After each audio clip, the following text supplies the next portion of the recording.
الحمدللہ وکفا والصلاة والسلام علی عبادہ الذین اصطفا خصوصاً علی افضلہم وخاتم النبیین محمد الامین وعلی آلہ وصحبہ اجمعین اما بعد۔ سورہ بقرہ میں 5ویں رکوع سے شروع ہو کر جو مسلسل اور براہ راست خطاب بنی اسرائیل سے ہوا ہے وہ جیسا کہ میں کئی مرتبہ عرض کر چکا ہوں 10 رکوعوں سے بھی زیادہ پر پھیلا ہوا ہے۔ چنانچہ 5ویں رکوع سے شروع ہو کر اور 15ویں رکوع کی ابتدائی 2 آیات بھی اس میں شامل ہیں۔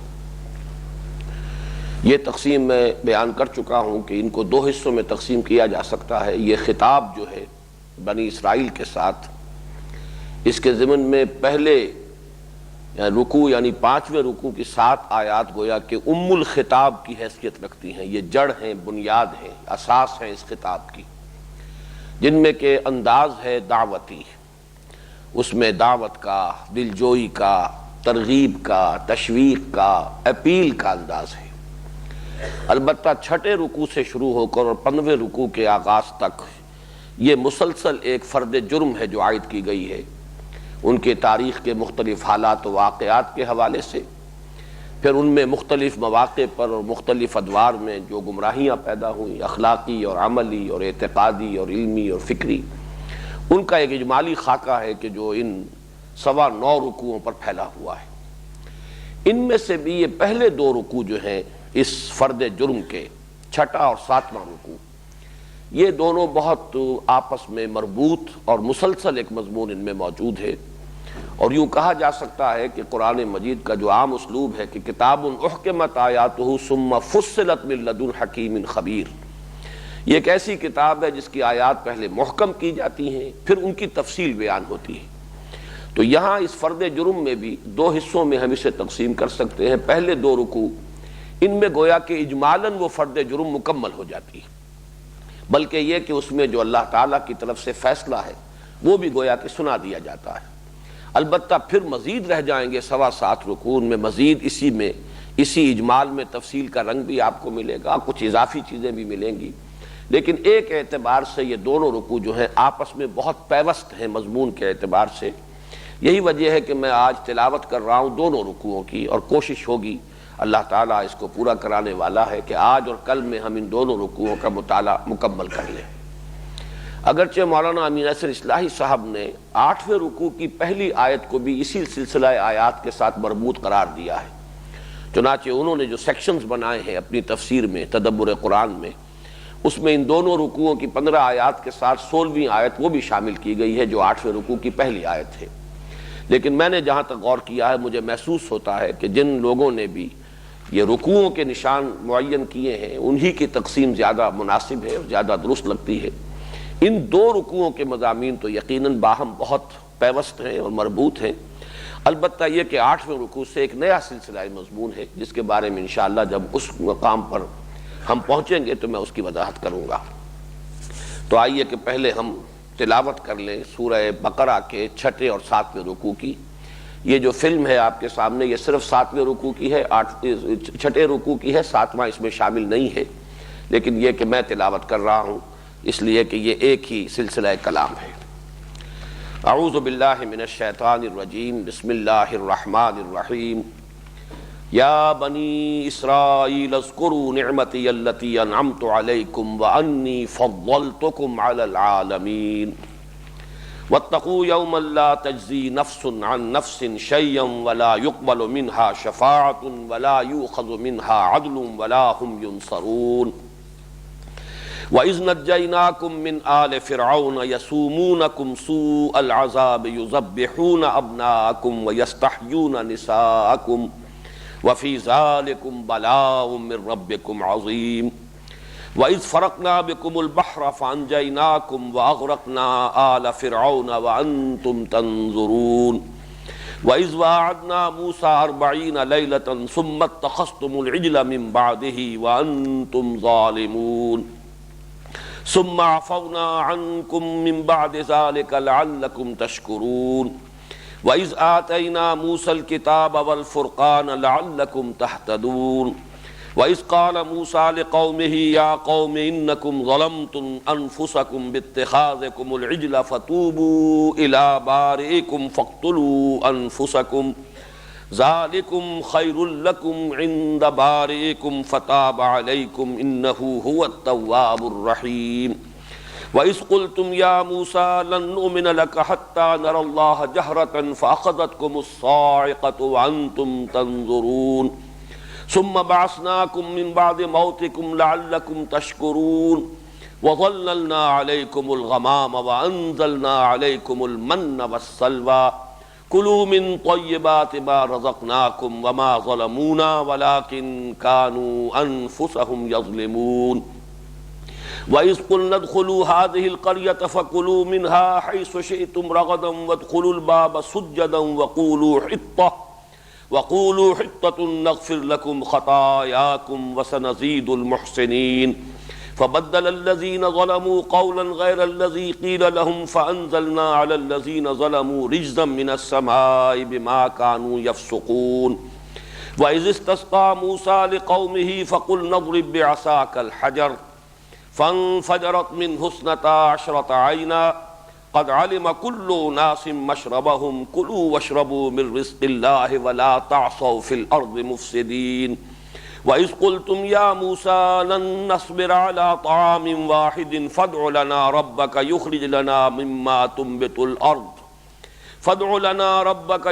لنا مما تنبت الأرض من بقلها وقثائها وفومها وعدسها وبصلها قال تستبدلون الذي هو أدنى بالذي هو خير اهبطوا مصرا فإن لكم ما سألتم وضربت عليهم الذلة والمسكنة وباءوا بغضب من الله ذلك بأنهم كانوا يكفرون بآيات الله ويقتلون النبيين بغير الحق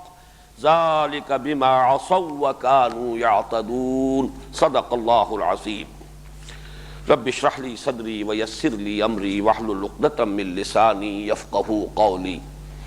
اللهم ربنا ألهمنا رشدنا واعذنا من شرور أنفسنا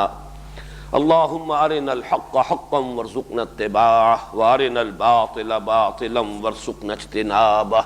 آمین یا رب العالمین۔ پچھلے درس میں عرض کر چکا ہوں کہ یہ جو فرد جرم شروع ہو رہی ہے بنی اسرائیل کے خلاف،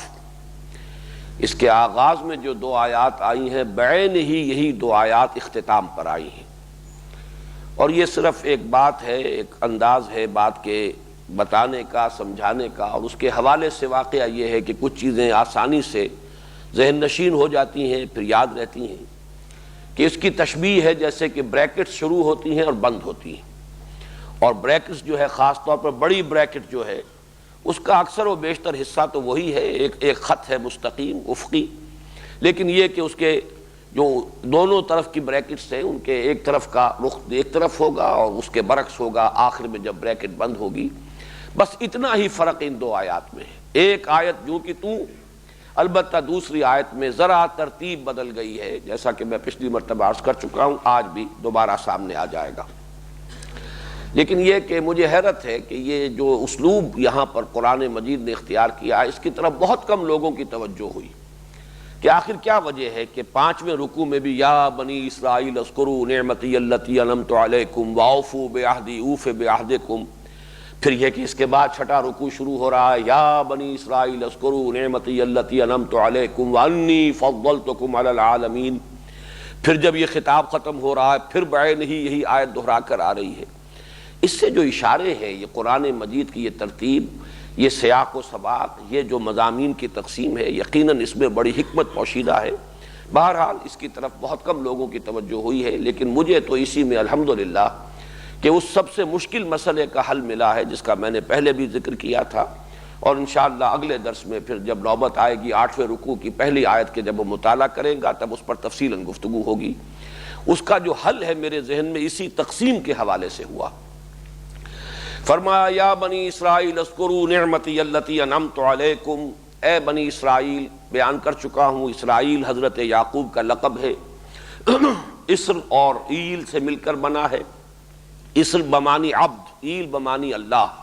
عبد اللہ، یہ گویا کہ ان کا لقب ہے۔ اے عبداللہ کی اولاد یعنی حضرت یعقوب کی اولاد، اذکروا نعمتی التی انعمت علیکم، یاد کرو میری اس نعمت کو جو میں نے تم پر انعام فرمائی۔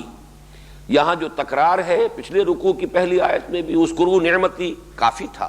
لیکن اس کے بعد التی انعمت علیکم، اس میں تاکید بھی ہے،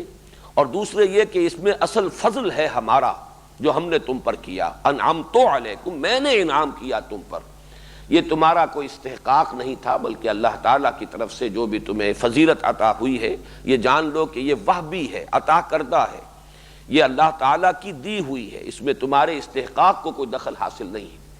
اس لیے کہ جب انسان یہ سمجھتا ہے کہ میرے استحقاق کی بنیاد پر مجھے کوئی چیز ملی ہے تو اس میں عجب پیدا ہوتا ہے، فخر پیدا ہوتا ہے، غرور پیدا ہوتا ہے، اور یہی عجب اور غرور اور فخر جو ہے یہ در حقیقت بہت سی اعتقادی اور عملی گمراہیوں کی بنیاد اور سبب بن جاتا ہے۔ تو فرمایا یاد کرو میری اس نعمت کو جو میں نے تم پر انعام فرمائی، اور وَأَنِّي فَضَّلْتُكُمْ عَلَى الْعَالَمِينَ، یہ یہاں اس پچھلی آیت کے مقابلے میں اضافہ ہو رہا ہے، اور میں نے تو تمہیں تمام جہانوں پر فضیلت دی۔ اس میں سب سے پہلی بات یہ نوٹ کیجئے کہ یہ عربی زبان کا نحو کا ایک اسلوب ہے کہ بعض اوقات ظرف جو ہے اس کو جمع اس کی کر کے، لیکن اس میں مظروف کی جمع مراد ہوتی ہے۔ یہ ظرف ہے عالم، اور اس میں تمام انسان ہیں، عالم انسانیت، تمام اقوام اور مختلف جو بھی علاقے کے اندر نسلیں آباد ہیں، تو مراد تمام جہانوں سے کیا ہے؟ جہان کے تمام اقوام، تمام اقوام عالم، جمع یہاں پر عالمین آیا ہے، عالم کی جمع آیا ہے، مراد اصل میں اس عالم میں بسنے والے لوگ، عالم انسانیت میں جو اقوام شامل ہیں، جملہ اقوام عالم پر تمہیں فضیلت دی۔ اور فضیلت کس معنی میں ہے؟ یہ میں نعمت کے ضمن میں بھی پچھلے درس میں عرض کر چکا ہوں کہ اصل نعمت کیا ہے اللہ کی؟ نعمت ہدایت، اور یہی در حقیقت فضیلت ہے۔ جیسے کہ تفصیل سے میں نے پچھلی مرتبہ عرض کیا تھا، قرآن مجید سے بالخصوص سورہ حدید کی آیت نمبر 26 سے یہ ظاہر ہوتا ہے کہ اللہ تعالیٰ نے نبوت اور رسالت کے لیے خاص کر لیا حضرت ابراہیم کی نسل کو۔ یہ اب حضرت ابراہیم کے بعد انہی کی اولاد کی مختلف شاخوں میں نبوت و رسالت اور انزال کتب کا سلسلہ جاری رہا، شریعت انہی کو عطا ہوئی ہے۔ اس میں تھوڑا سا اضافہ کر لیجئے کہ اللہ تعالیٰ کی ہدایت کی صرف یہی ایک شکل نہیں ہے، یہ اس کی تکمیلی شکل ہے۔ ہدایت خداوندی کبھی حکمت کی شکل میں ہوتی ہے، جس کی ایک بڑی نمایاں مثال قرآن مجید میں حضرت لقمان کی ہے، وَلَقَدْ آتَيْنَا لُقْمَانَ الْحِكْمَةَ أَنِ اشْكُرْ لِلَّهِ، اور یہ بات سب کے نزدیک تقریباً مسلم ہے کہ وہ نہ نبی تھے نہ کسی نبی کے امتی تھے، ایک حکیم اور دانا انسان۔ اس اعتبار سے یہ ضروری نہیں ہے کہ دنیا کے ہر علاقے میں نبوت رہی ہو، اگرچہ یہ ہمیں معلوم ہے اصولاً کہ انبیاء اور رسل صرف وہی نہیں آئے ہیں دنیا میں کہ جن کا ذکر قرآن میں ہے، قرآن مجید کی نص ہے، بہت سے ایسے نبی ہیں جن کا ذکر قرآن میں نہیں ہے، بہت سے ایسے رسول ہیں جن کا ذکر قرآن میں نہیں ہے، لیکن یہ کہ یہ بھی لازم نہیں آتا کہ ہر قوم میں یا ہر علاقے میں نبی اور رسول آئے ہوں۔ ہدایت خداوندی، چنانچہ جو الفاظ آتے ہیں اس عموم کے، اس میں لفظ نبوت نہیں ہے بلکہ نذیر، وَإِن مِّن قَرْيَةٍ إِلَّا خَلَا فِيهَا نَذِيرٌ، نہیں کوئی بستی ایسی جس میں کوئی نہ کوئی خبردار کرنے والا نہ آیا ہو۔ یا یہ کہ وَلِكُلِّ قَوْمٍ ہاد، ہر قوم کے لیے ہم نے ہادی بھیجے ہیں۔ تو ہادی ہونا، نذیر ہونا، یہ مستلزم نہیں ہے نبی اور رسول ہونے کو۔ بہرحال حضرت ابراہیم علیہ السلام کا معاملہ جیسا کہ میں عرض کر چکا ہوں، اب سے تقریباً 4، 4.25، 4.5 برس قبل کا معاملہ ہے، اور جہاں تک تاریخ انسانی کا تعلق ہے، جو بھی اب تک ہمارے پاس مختلف ذرائع سے معلومات حاصل ہو سکی ہیں، وہ بھی تقریباً اسی دور سے متعلق ہے۔ گویا کہ حضرت ابراہیم علیہ السلام at the dawn of history جس کو ہم کہیں گے، کہ یہ گویا کہ طلوع ہے تاریخ انسانی کا، اس وقت اس دور سے حضرت ابراہیم کا تعلق ہے۔ حضرت نوح علیہ السلام، حضرت ہود، حضرت صالح اور بہت سے آئے ہوں گے انبیاء حضرت نوح کی اولاد میں، اس لیے کہ حضرت ابراہیم سے پہلے نبوت اور رسالت کا سلسلہ رہا ہے حضرت نوح کی نسل میں، اور حضرت نوح کے 3 بیٹوں کی نسلیں جو ہے وہ دنیا میں مختلف علاقوں میں پھیلی ہیں، تو وہاں بھی یقیناً نبی اور رسول آئے ہوں گے۔ حضرت نوح اور حضرت ابراہیم کے درمیان یہ ضروری نہیں ہے کہ صرف انہی کا ذکر جن کا قرآن میں آیا ہے صرف وہی رسول آئے ہوں، یعنی حضرت ہود اور حضرت صالح اور اسی طریقے سے اور دوسرے نوحی کا ذکر قرآن مجید میں ملتا ہے، اس لیے کہ تیسرے حضرت لوط ہیں، وہ کنٹمپریری ہیں حضرت ابراہیم علیہ السلام ہی کے بھتیجے ہیں، اور آپ ہی کے زمانے میں آپ بھی پر ایمان لائے ہیں، اگرچہ وہ بھی رسول بنا کر بھیج دیے گئے خاص علاقے کی طرف۔ لیکن یہ کہ اس دور میں تو نبوت اور رسالت دنیا کے دوسرے علاقوں میں بھی ہو سکتی ہے، لیکن حضرت ابراہیم علیہ السلام کے بعد قرآن مجید میں سورہ حدید کی آیت نمبر 26 سے یہ لازم آتا ہے کہ پھر نبوت اور رسالت حضرت ابراہیم کی نسل ہی میں رہی۔ وَلَقَدْ أَرْسَلْنَا نُوحًا وَإِبْرَاهِيمَ وَجَعَلْنَا فِي ذُرِّيَّتِهِمَا النُّبُوَّةَ وَالْكِتَابَ، ہم نے ان کی نسل ہی کے اندر معین کر دی، رکھ دی نبوت اور کتاب۔ اس اعتبار سے یہ نسل ابراہیمی جو ہے اسی کے اندر یہ سلسلہ نبوت اور رسالت جاری رہا، اور یہ ہمیں معلوم ہے کہ اس میں سب سے زیادہ جو سلسلہ جاری رہا ہے یہ حضرت اسحاق کے بیٹے حضرت یعقوب، اور پھر ان سے جو نسل چلی ہے یہی ہیں جنہیں کہ دنیا میں عام طور پہ جانا جاتا ہے کہ prophets of the old testament, جن کا ذکر جو ہے تورات کے اندر آتا ہے، اس کے مختلف صحیفوں کے اندر موجود ہے۔ یہ فضیلت ہے جو تمام جہان والوں پر یعنی تمام اقوام عالم پر اللہ تعالیٰ نے ان کو عطا فرمائی۔ اسی نبوت و رسالت کا پھر مظہر یہ ہے کہ یہ تو دنیا میں تسلیم کیا جاتا ہے کہ توحید اپنی صریح اور واضح صورت میں صرف انہی کے ہاں پائی گئی ہے۔ باقی دنیا جو ہے کہیں اسلام پرستی چل رہی ہے، کہیں کواکب پرستی چل رہی ہے، کہیں مظاہر پرستی چل رہی ہے، کہیں درختوں کو پوجا جا رہا ہے، کہیں سانپوں کو اور بچھوؤں کو پوجا جا رہا ہے۔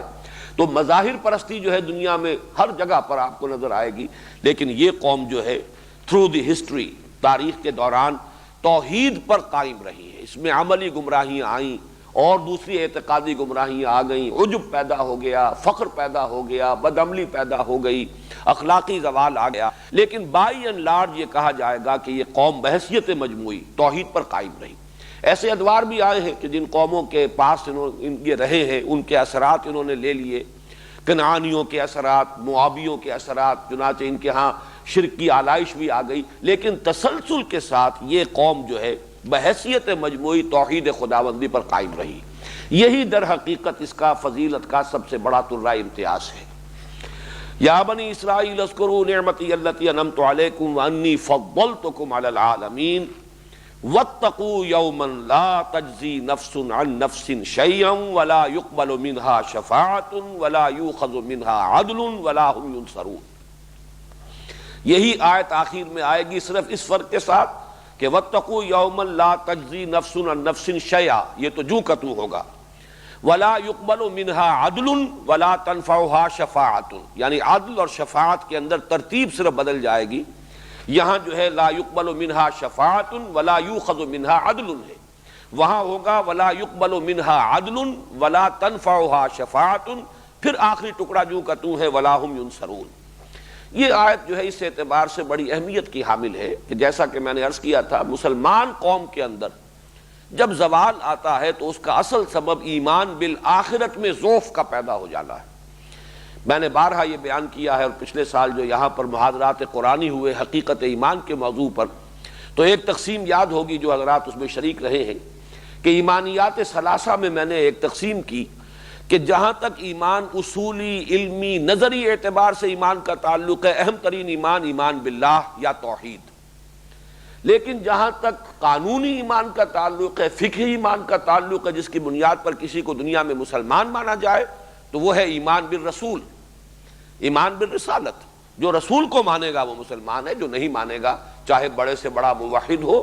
آخرت پر کتنا ہی یقین رکھتا ہو، رسول کو نہیں مانے گا تو وہ اس امت کے دائرے سے خارج۔ لیکن عملی اعتبار سے، اخلاقی اعتبار سے، انسان کے عملی رویے کے اوپر سب سے زیادہ جو مؤثر ایمان ہے، جس کی چھاپ پڑتی ہے، وہ ایمان بالآخرہ ہے۔ اگر یہ گرفت رہے کہ جانا ہے اللہ کے حضور، پیشی ہونی ہے، وہاں کوئی چھڑانے والا نہیں، وہاں کوئی کسی کی سفارش فائدہ نہیں پہنچائے گی، اگر اس ایمان بالرسالت کی پختگی بھی ہو، اس کی انٹینسٹی بھی ہو، پھر یہ کہ کوئی غلط عقیدہ جو ہے اسے غیر مؤثر نہ کر دے۔ یہ غیر مؤثر کرنے والے اعتقادات یہ ہیں کہ اللہ پر ایمان بھی، آخرت پر ایمان بھی ہے، لیکن یہ کہ کوئی ہستیاں ایسی ہیں کہ جن کی سفارش سے وہاں چھوٹ مل جائے گی، چھٹکارا ہو جائے گا، لہذا کچھ تھوڑی بہت جو ہے ان ہستیوں کے لیے کچھ جو ہے دنڈوت کی جائے، کچھ ان کے لیے بھی مراسم عبودیت بجا لائے جائیں، تو ان کی شفاعت سے، ان کی سفارش سے بیڑا پار ہو جائے گا۔ یا یہ کہ اسی طریقے سے ہم تو ہیں ہی بخشے بخشائے، اس لیے کہ ہم تو ایک خاص امت سے متعلق ہیں، ہمارا ایک تعلق ہے انبیاء کی نسل سے، ہم ابراہیم اور اسحاق اور یعقوب کی اولاد ہیں، تو بہرحال ہمارے ساتھ کوئی ترجیحی معاملہ ہوگا، دوسروں کے ساتھ جو ہے ہمارا اور ان کا معاملہ جو ہے وہ بالکل ہم وزن نہیں ہوگا، بلکہ یہ کہ ہم اگر جہنم میں جھونکے بھی گئے اپنی بدعمالیوں کی وجہ سے تو چند دن، لن تمسنا النار الا ایاما معدودات یا معدودہ، دو جگہ یہ آیت آئی ہے صرف اس ایک فرق کے ساتھ، معدودہ یا معدودات۔ معدودات کے وزن پر جو جمع آتی ہے اس کو جمع قلت کہا جاتا ہے، اور اس کا زیادہ سے زیادہ اطلاق 2-3 پر ہوتا ہے، گویا کہ صرف 2-3 دن کے لیے صرف ہم جہنم میں جھونکے جائیں گے، باقی ہمیں نکال لیا جائے گا۔ خلود فی النار ہمارے لیے نہیں ہے، ہمیشہ ہمیشہ جہنم میں رہنا یہ دوسروں کے لیے، ہمارے لیے نہیں۔ تو یہ مختلف چیزیں ہیں کہ جس سے جیسے زیرو سے جب ضرب دی جائے تو بڑی سے بڑی رقم ہو، زیرو سے ضرب کھائے گی زیرو ہو جائے گی۔ ایمان بالآخرہ کتنا ہی اپنی جگہ پر مضبوط ہو، کتنا ہی اس پر یقین ہو، بعث بعد الموت پر بھی اور حشر و نشر پر بھی، لیکن اگر اس قسم کا کوئی عقیدہ شامل ہو جائے، شفاعت باطلہ کا کوئی تصور ہو، یا یہ کہ اپنے بخشے بخشائے ہونے کا کوئی تصور ہو، ہم تو اللہ کے خاص منظور نظر ہیں، ہمارا معاملہ مختلف ہے، تو ظاہر بات ہے کہ پھر وہ ایمان بالآخرہ گویا کہ زیرو سے ضرب کھا کر زیرو ہو گیا،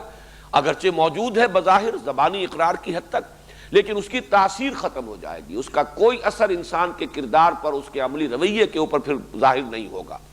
چنانچہ اس پورے سلسلہ مضمون کے ابتدا اور اختتام پر، اور اس میں سب سے بڑی بات جو آ رہی ہے وہ کیا ہے؟ ایمان لاؤ محمد پر صلی اللہ علیہ وسلم۔ اس ایمان پر سب سے زیادہ آنے والی بات کون سی ہے؟ کہ ہم تو بہت فضیلت والی قوم ہیں۔ یعنی ان دونوں آیتوں کا تعلق دیکھیے کہ سابقہ رکوع کے مضامین کے ساتھ اصل میں تعلق کیا ہے، کیا چیز مانے ہو رہی تھی۔ ان کے علماء نے پہچان لیا تھا حضور کو صلی اللہ علیہ وسلم، یعرفونہ کما یعرفون ابناہم، ایسے پہچانتے تھے حضور کو جیسے اپنے بیٹوں کو پہچانتے ہیں۔ انہی کے قرب کی وجہ سے جو یثرب کے جو یہ قبائل تھے وہ ان کو ایمان نصیب ہو گیا۔ پہلے مرتبہ جو 6 افراد جو ہیں جو ایمان لائے ہیں حضور پر صلی اللہ علیہ وسلم سن 10 کے موسم حج میں، ان کے پاس جب حضور پہنچے ہیں اور آپ نے دعوت پیش کی ہے تو روایات میں آتا ہے انہوں نے ایک دوسرے کو کلنکھیوں سے دیکھا، اس لیے کہ یثرب سے آئے ہوئے لوگ تھے یہ، اور یہود سے وہ سنا کرتے تھے کہ نبی آخر الزمان کی بعثت کا وقت قریب آ چکا ہے، جب ان کی بعثت ہوگی ہم ان پر ایمان لائیں گے، ہم ان کو مانیں گے، ان کے ساتھ ہو کر جب تم سے جنگ کریں گے تو تم ہمیں شکست نہیں دے سکو گے۔ تو انہوں نے آپس میں کلنکھیوں سے ایک دوسرے کو دیکھا، معلوم ہوتا ہے یہ وہی نبی ہیں جن کا ذکر کرتے ہیں یہود، تو سبقت کرو، پہلے تم ایمان لے آؤ اس سے قبل کہ وہ ایمان لائے۔ تو گویا کہ وہ علم جو انہیں حاصل ہوا اس وجہ سے کہ مدینے میں یہودی بھی آباد تھے اور ان کے ہاں تذکرے تھے کہ نبی آخر زمان کی بعثت کا وقت قریب ہے، وہ ذریعہ بن گیا، وسیلہ بن گیا یہ علم ان کے سبقت الی الایمان کا۔ لیکن وہی جو ان کا عجب تھا، غرور تھا، ان کا فخر تھا، اپنی جو بھی نسلی برتری ہے اس کا جو تصور تھا، یہاں پر بھی نوٹ کیجئے اللہ تعالیٰ بھی فرما رہے ہیں کہ ہم نے تمہیں فضیلت دی، لیکن یہ فضیلت تمہارے کسی استحقاق کی بنیاد پر نہیں، ہماری عطا کردہ ہے۔ عطا کردہ شے وہ ہوتی ہے کہ جو دینے والا جب چاہے سلب بھی کر سکتا ہے، جیسے کہ قرآن مجید میں سورہ بنی اسرائیل میں آیا ہے وَلَئِن شِئْنَا لَنَذْهَبَنَّ بِالَّذِي أَوْحَيْنَا إِلَيْكَ، اے نبی اگر ہم چاہیں تو یہ وحی جو ہم نے کی ہے آپ کی طرف، یہ قرآن مبارک جو آپ کو ہم نے عطا کیا، جب چاہیں سلب کر لیں، لے جائیں، آپ کے حافظے سے محو کر دیں، آپ کے قلب سے سلب کر لیں، ہمارا اختیار کامل ہے۔ اس لیے کہ جو وہبی شے ہے، عطائی شے ہے، وہ جو بھی واہب ہے، عطا کرنے والا ہے، وہ جب چاہے اسے واپس بھی لے سکتا ہے۔ اسی اعتبار سے ہے وہ شعر بڑا پیارا کہ لائی حیات آئے قضا لے چلی چلے، اپنی خوشی سے آئے نہ اپنی خوشی چلے۔ یہ کوئی ہماری خانہ زاد شے نہیں ہے، ہمارا وجود، ہماری حیات، ہماری زندگی عطائی ہے، عطا کرنے والے نے دی ہے، جب تک اس کا وہ حکم ہے ہم رہیں گے، جب اس کا فرمان آئے گا ہم واپس لوٹ جائیں گے۔ تو اس اعتبار سے انی فضلتکم علی العالمین سے پہلے پھر تکرار کی گئی، انعمت علیکم، میں نے انعام فرمایا تم پر، یہ میری دین ہے، میری عطا ہے، اور یہ فضیلت عطائی ہے، یہ تمہاری استحقاقی نہیں ہے، تمہارے اپنا ذاتی جو ہے اس کی بنا پر نہیں ہے۔ اس اعتبار سے اب ان کے اندر ذرا سا ہوتا یہی ہے کہ مردی و نامردی قدم فاصلے دارت، ہدایت اور گمراہی کے درمیان کوئی بہت لمبے چوڑے فاصلے نہیں ہوتے، بال برابر ذرا آدمی جو ہے یک لحظہ غافل گشتم و 100 سالہ راہم دور شد. قرآن بھی کہہ رہا کہ فضیلت دی. اس اعتبار سے اگر ان کے اندر یہ خیال پیدا ہوا کہ we are the chosen people of the lord تو کوئی حرج نہیں. یقیناً اللہ نے انہیں پسند کیا. ان اللہ اصطفیٰ آدم و نوحا و آل ابراہیم و آل عمران علی العالمین. قرآن مجید خود کہہ رہا اللہ نے پسند کیا، چنا، انہیں برگزیدگی عطا فرمائی. لیکن بس یہیں سے ٹھوکر کھا کر اس کو اپنا ذاتی وصف سمجھ لینا اور اس کی بنا پر مغرور ہو جانا، اس کی بنا پر فخر جو ہے اپنے اندر پیدا ہو جانا، عجب، یہی چیز ہے کہ جو پھر ان کے پاؤں کی بیڑی بن گئی اور وہ حضور صلی اللہ علیہ وسلم پر ایمان لانے سے محروم رہے. اب اس میں ڈرایا جا رہا ہے، اس دن سے ڈرو، وہ دن واتقوا یوما لا تجزی نفس عن نفس شیئا. اس دن کا خیال کرو کہ جس دن کوئی جان کسی جان کی طرف سے کوئی بدلہ نہ دے سکے گی، یعنی کام نہ آ سکے گی، جسے ہم کہتے ہیں اپنے محاورے میں واتقوا یوما لا تجزی نفس عن نفس شیئا. کوئی جان کسی جان کے کام نہ آ سکے گی. یہ تجزی جو ہے نفس کے لیے چونکہ مؤنث کا صیغہ ہے، اسی اعتبار سے یہ چیز چونکہ قرآن مجید کے بڑی بنیادی تعلیمات میں سے ہے. میں چند اور مقامات کے حوالے سے اس مضمون کو موقت کر دینا چاہتا ہوں، اس لیے کہ جیسے کہ میں نے پہلے عرض کیا تھا حضور کی حدیث کے حوالے سے یہ ساری گمراہیاں ہمارے اندر بھی پیدا ہو چکی ہیں.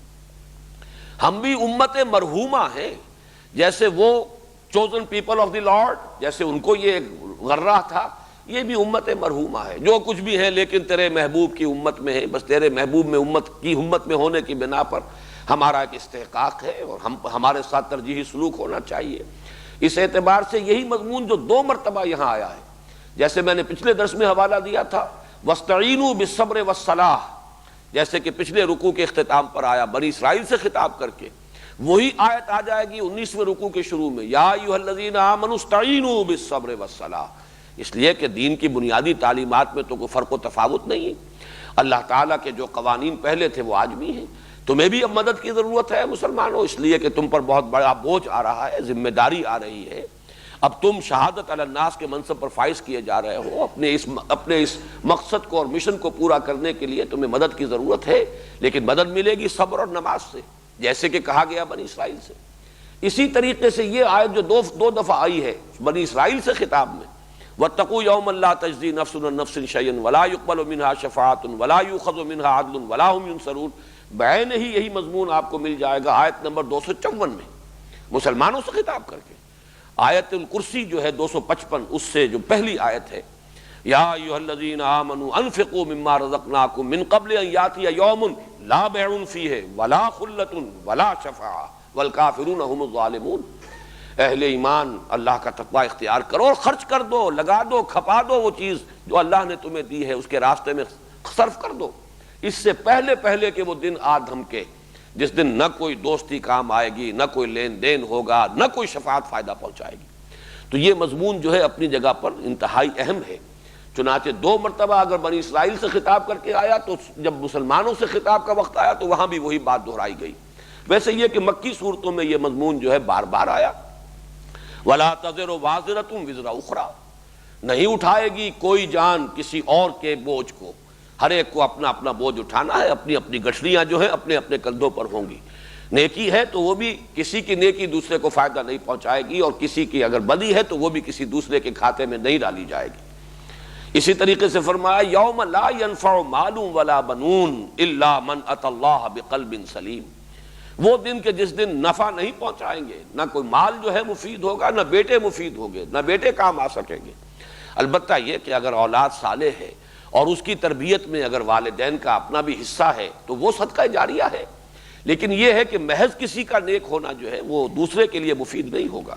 الا من اتى اللہ بقلب سلیم، مگر وہ سوائے اس کے کہ جو اللہ کے حضور میں حاضر ہوا ہے اپنے قلب سلیم کے ساتھ. دل پر میل نہ آنے دیا جائے، دل کے اندر، روح کے اندر آلودگی نہ آنے پائے، گناہوں کے اثرات جو ہیں وہ اس کو ملوث نہ کر دیں. اسی طرح وَاخْشَوْا يَوْمًا، یہ سورہ لقمان کی آیت بڑی اہم ہے. وَاخْشَوْا يَوْمًا لَا يَجْزِي وَالِدٌ عَنْ وَلَدِهِ شَيْئًا وَلَا مَوْلُودٌ هُوَ جَازٍ عَنْ وَالِدِهِ شَيْئًا. ڈرو اس دن سے جس دن کے کوئی والد جو ہے اپنے اولاد کے کام نہیں آ سکے گا، نہ اولاد اپنے والدین کے کام آ سکے گی. اس لیے کہ ہر ایک کو اپنی ذمہ داری، اپنی اکاؤنٹیبلٹی خود فیس کرنی ہے. جیسے کہ ایک اور جگہ پر فرمایا کہ کلہم آتی ہے یوم القیامت فردا، ہر ایک کو وہاں انفرادی حیثیت سے پیش ہونا ہے، اور وہ تو دو مقامات جو ہیں قرآن مجید کے وہ بہت ہی لرزہ طاری کر دینے والے ہیں، جیسے کہ سورہ معارج میں بھی آیا ہے اور آخری پارے میں بھی آیا ہے، یوم یفر المرء من اخیہ وامہ وابیہ وصاحبتہ وبنیہ لکل امرئ منہم یومئذ شأن یغنیہ، جس دن کے بھاگے گا انسان اپنے بھائی سے بھی اور اپنی ماں سے بھی اور اپنے باپ سے بھی اور اپنی بیوی سے بھی اور اپنے بیٹوں سے بھی، ہر ایک کو پڑی ہوگی اپنی ہی دھن، اپنی ہی فکر ہوگی، ہر ایک کو جو ہے وہ بس اپنا انجام جو ہے اس کے بارے میں فکر ہو، دامنگیر ہوگا، کسی اور کے بارے میں وہ کچھ اس وقت سوچ بھی نہیں سکے گا۔ اس سے بھی زیادہ لرزہ طاری کر دینے والے الفاظ جو ہیں وہ سورہ معارج کے ہیں، یود المجرم لو یفتدی من عذاب یومئذ ببنیہ وصاحبتہ واخیہ وفصیلتہ التی تؤویہ ومن فی الارض جمیعا ثم ینجیہ کلا انہا لظی، جس دن کے انسان یہ چاہے گا، مجرم یہ چاہیں گے کسی طرح فدیے میں لے لیے جائیں ان سے اس کے بیٹے، اور فدیے میں لے لی جائے بیوی بھی، اور فدیہ میں لے لیا جائے بھائی بھی، اور اس کا وہ سارا کنبہ قبیلہ جس نے کہ اسے پناہ دی، پالا پوسا، اس کی حفاظت کی، اور جو بھی زمین میں ہے کل تمام مخلوقات فدیے میں لے کر اور کسی طریقے سے اس کو نجات مل جائے۔ تو اب یہ کیفیت جو ہے جب تک کہ یہ سامنے نہ رہے اس وقت تک ایمان بالآخرہ جو ہے اس کے اندر تاثیر نہیں ہوگی، اس کا کوئی اثر انسان کے قلب پر، اس کے کردار پر، اس کے اعمال پر وارد نہیں ہوگا۔ دوسرا فرمایا وَلَا يُقْبَلُ مِنْهَا شَفَاعَةٌ، اور نہ ہی کسی جان کی طرف سے کوئی شفاعت قبول کی جائے گی۔ اس میں اصل میں اگرچہ قرآن مجید میں بہت سے مقامات پر شفاعت کی نفی کلی بھی آئی ہے، لیکن بعض مقامات پر اس کا ایک اثبات بھی آیا ہے، اور وہ اثبات یہ ہے کہ جس کے لیے بھی اللہ تعالیٰ اجازت دے دے گا اور جسے اجازت دے دے۔ چنانچہ شفاعت کی پھر ہمارے ہاں دو قسمیں ہوئی ہیں،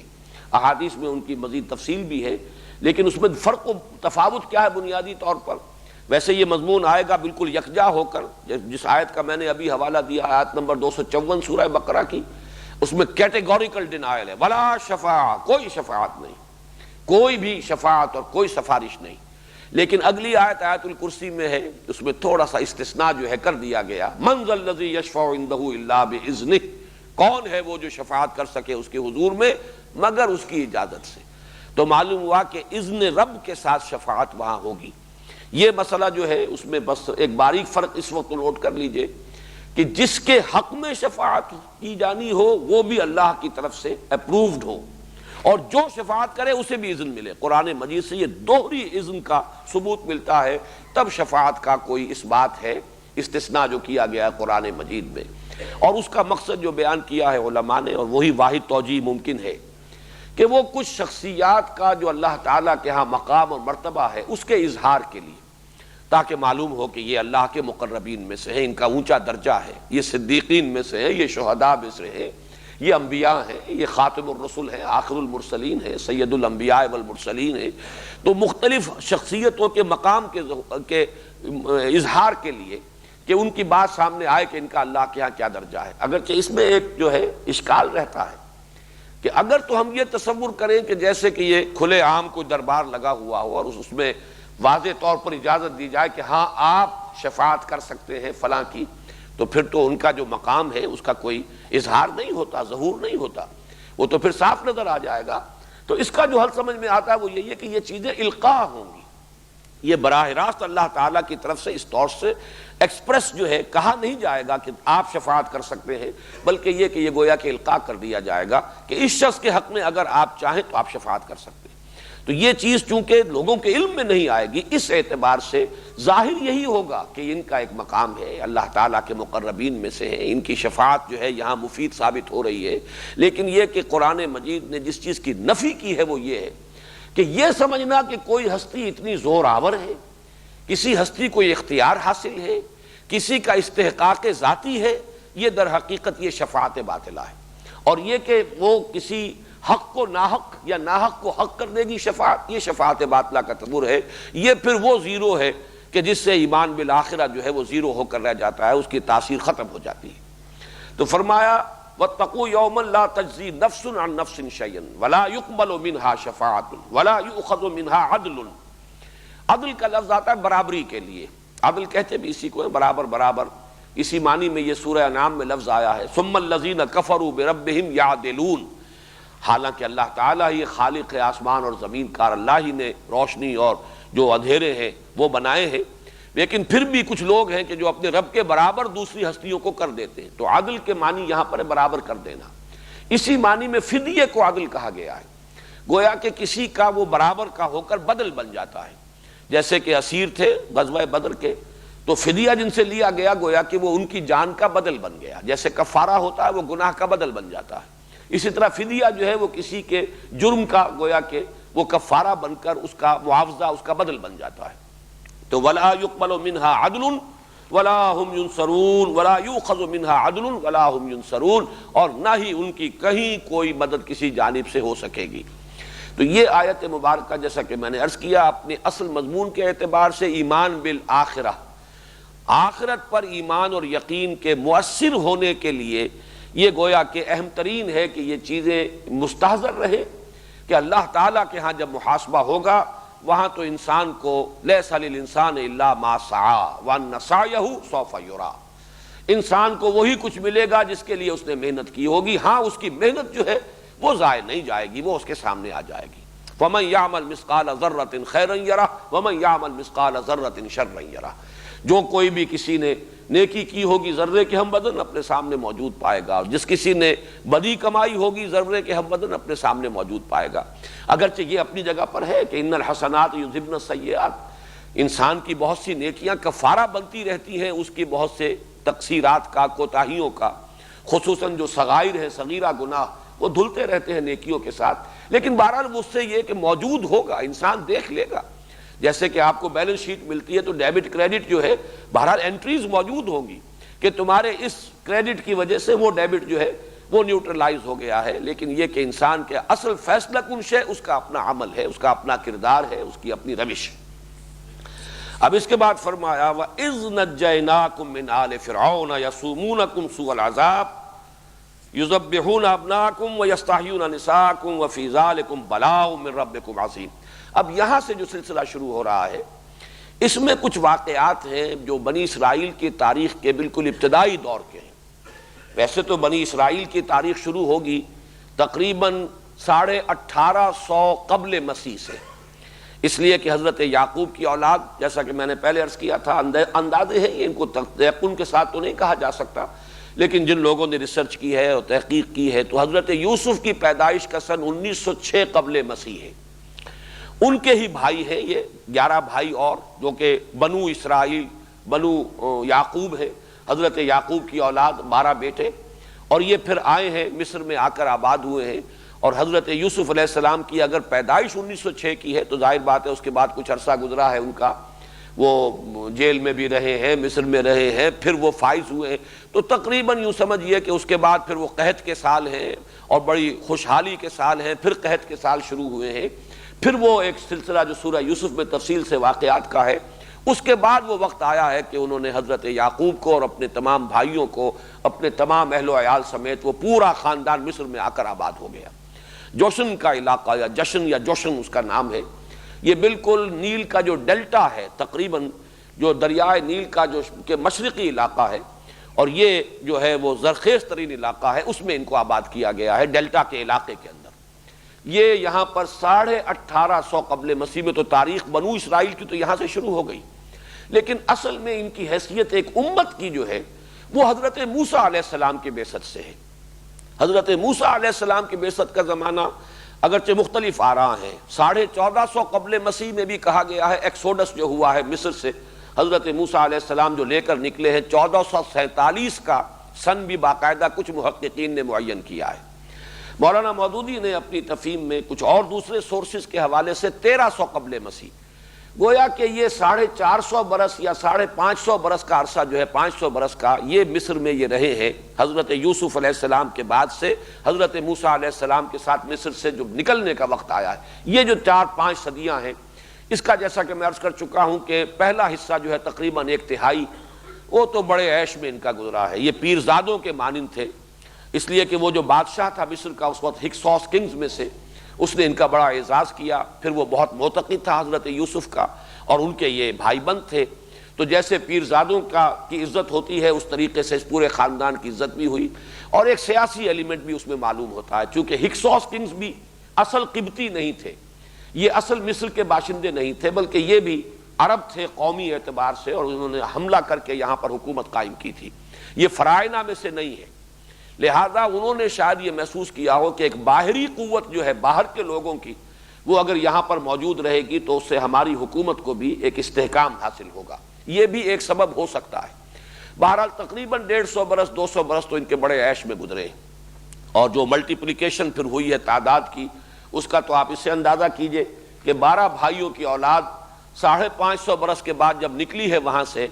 تو 6 لاکھ افراد، تورات کی یہ روایت ہے، قرآن مجید میں اس کا ذکر نہیں ہے، لیکن تورات میں 6 لاکھ افراد کی گنتی ہے 12 قبیلوں کی، فلاں قبیلے کے اتنے مرد اتنی عورتیں اتنے بچے، اور فلاں قبیلے کے اتنے مرد اتنی عورتیں اتنے بچے، 6 لاکھ افراد لے کر حضرت موسیٰ علیہ السلام 1450 قبل مسیح یا 1300 قبل مسیح میں نکلے۔ پھر ان کا سفر ہے یہ صحرائے سینا کے اندر، سینائی پیننسولا جو ہے اس کے مغربی ساحل کے ساتھ ساتھ، جو کہ مشرقی ساحل بنے گا خلیج سویس کا، اس کے ساتھ ساتھ آئے ہیں تقریباً ٹپ آف دی پیننسولا جو ہے جنوبی علاقہ، جیسے ہندوستان جو ہے ایک تکون بنتی ہے، جیسے انورٹڈ تکون بنے گی کہ اوپر چوڑی ہے اور نیچے جا کر وہ راس کماری، جسے آج کل وہ کنیا کماری کہتے ہیں، وہاں جا کر اس کی ٹپ بنتی ہے۔ اسی طرح یہ سینائی پیننسولا ہے، جزیرہ نمائے سینا، اس کے ایک طرف خلیج عقبہ چلی گئی ہے اور ایک طرف جو ہے یہ خلیج سویس، ان دونوں کے درمیان پھر یہ دونوں خلیجیں آ کر ملتی ہیں، بحر احمر جو ہے وہ گویا کہ پھر جنوب کی طرف یہ پورا بحر احمر ہے، تو ریڈ سی ہے۔ تو یہاں سے اس کے مغربی حصے میں سفر کیا ہے، تقریباً ٹپ کے پاس ہے وہ علاقہ جہاں پہ کوہ طور، وادی سینا، یہاں پھر ان کا پڑاؤ رہا ہے، اور یہاں پھر حضرت موسیٰ علیہ السلام کو بلا کر کوہ طور پر اللہ تعالیٰ نے تورات عطا فرمائی۔ تو یہ جو اس رکوع میں واقعات آ رہے ہیں، ان 2 رکوعوں میں، یہ سب اس دور سے متعلق ہیں جبکہ مصر سے خروج ہوا ہے اور حضرت موسیٰ بنی اسرائیل کو لے کر نکلے ہیں۔ پھر یہ کہ صحرائے سینا کے اندر، بلکہ سینائی پیننسولا کہنا چاہیے، صحرا جو ہے وہ اس کا درمیانی علاقہ ہے، دونوں طرف جو ہے مشرقی ساحل بھی مغربی ساحل بھی، یہ کچھ پہاڑی سے علاقے ہیں، جیسے کہ حجاز کا علاقہ ہے عرب کا مغربی ساحل، تو یہ اس کے ساتھ ساتھ جو ہے نیچے آئے ہیں۔ تو اس میں جو وقت گزرا ہے اس کے یہ چند واقعات ہیں جن کا ذکر کیا جا رہا ہے۔ یہ نوٹ کر لیجئے کہ قرآن مجید نے نہ تو ان واقعات کی تفصیل دی ہے، ان میں سے بعض واقعات وہ ہیں جو سورہ اعراف میں قدر تفصیلاً بیان ہو چکے ہیں، یہاں صرف حوالہ آ رہا ہے۔ دوسرے یہ کہ ان واقعات کی تاریخی تدریج بھی نہیں ہے، اگرچہ ہے اسی دور کے واقعات، لیکن یہ کہ کسی کا ذکر پہلے ہے کسی کا بعد میں ہے۔ قرآن مجید میں تاریخ جو ہے انبیاء کی بھی اس ترتیب کے ساتھ ہمیشہ لازماً بیان نہیں ہوئی ہے، بعض مقامات پر ایسا بھی، جیسے سورہ اعراف کے اندر جو ترتیب ہے ان رسولوں کی، حضرت نوح، حضرت ہود، حضرت صالح، پھر حضرت لوط، حضرت شعیب، حضرت موسیٰ، اسی ترتیب سے بات ہوتی ہے۔ لیکن یہ کہ بعض جگہوں پر ترتیب جو ہے اس کے برعکس ہے، پہلے ذکر کسی اور کا ہو گیا، بعد میں کسی اور کا ہو گیا۔ سورہ شعراء میں سب سے پہلے حضرت موسیٰ کا ذکر ہے، پھر کہیں حضرت ابراہیم کا آ گیا ہے، پھر کچھ تذکرہ جو ہے چلا ہے، مختلف جگہوں پر ہے۔ تو قرآن نے تاریخ کا انداز اختیار نہیں کیا ہے، بلکہ وہ واقعات کے جو لوگوں کے علم میں تھے اور انہی کا صرف حوالہ دینا مقصود ہے، اس لیے کہ جیسا کہ میں نے لفظ بار بار استعمال کیا، یہ فرد جرم ہے جو ان پر عائد کی جا رہی ہے کہ اب جو ہم تمہیں معزول کر رہے ہیں اس منصب سے کہ جس پر 2000 برس تک تم فائز رہے ہو، تو یہ ہے تمہارے وہ کرتوت۔ باقی تورات میں جو کتاب ہے دی بک آف ایکسوڈس، کتاب الخروج یا سفر الخروج، اس کے اندر یہ سارے تفصیلات جو ہیں، اگرچہ ہم 100% ان کے اوپر ڈیپینڈ نہیں کر سکتے کہ وہ تفصیلات ساری صحیح ہیں، لیکن یہ کہ جو چیز قرآن مجید سے متصادم نہ ہو اس کے بارے میں یہی ہوگا کہ ہم اس کو تسلیم کر لیں گے۔ جیسے کہ حدیث میں بھی حضور صلی اللہ علیہ وسلم نے فرمایا ہے کہ روایت کرو بنی اسرائیل سے، فلا حرج، اس میں کوئی حرج نہیں ہے، البتہ جس بات کی قرآن مجید میں نفی ہو گئی ہے اس کو ہم رد کر دیں گے۔ اذان سن لیجیے۔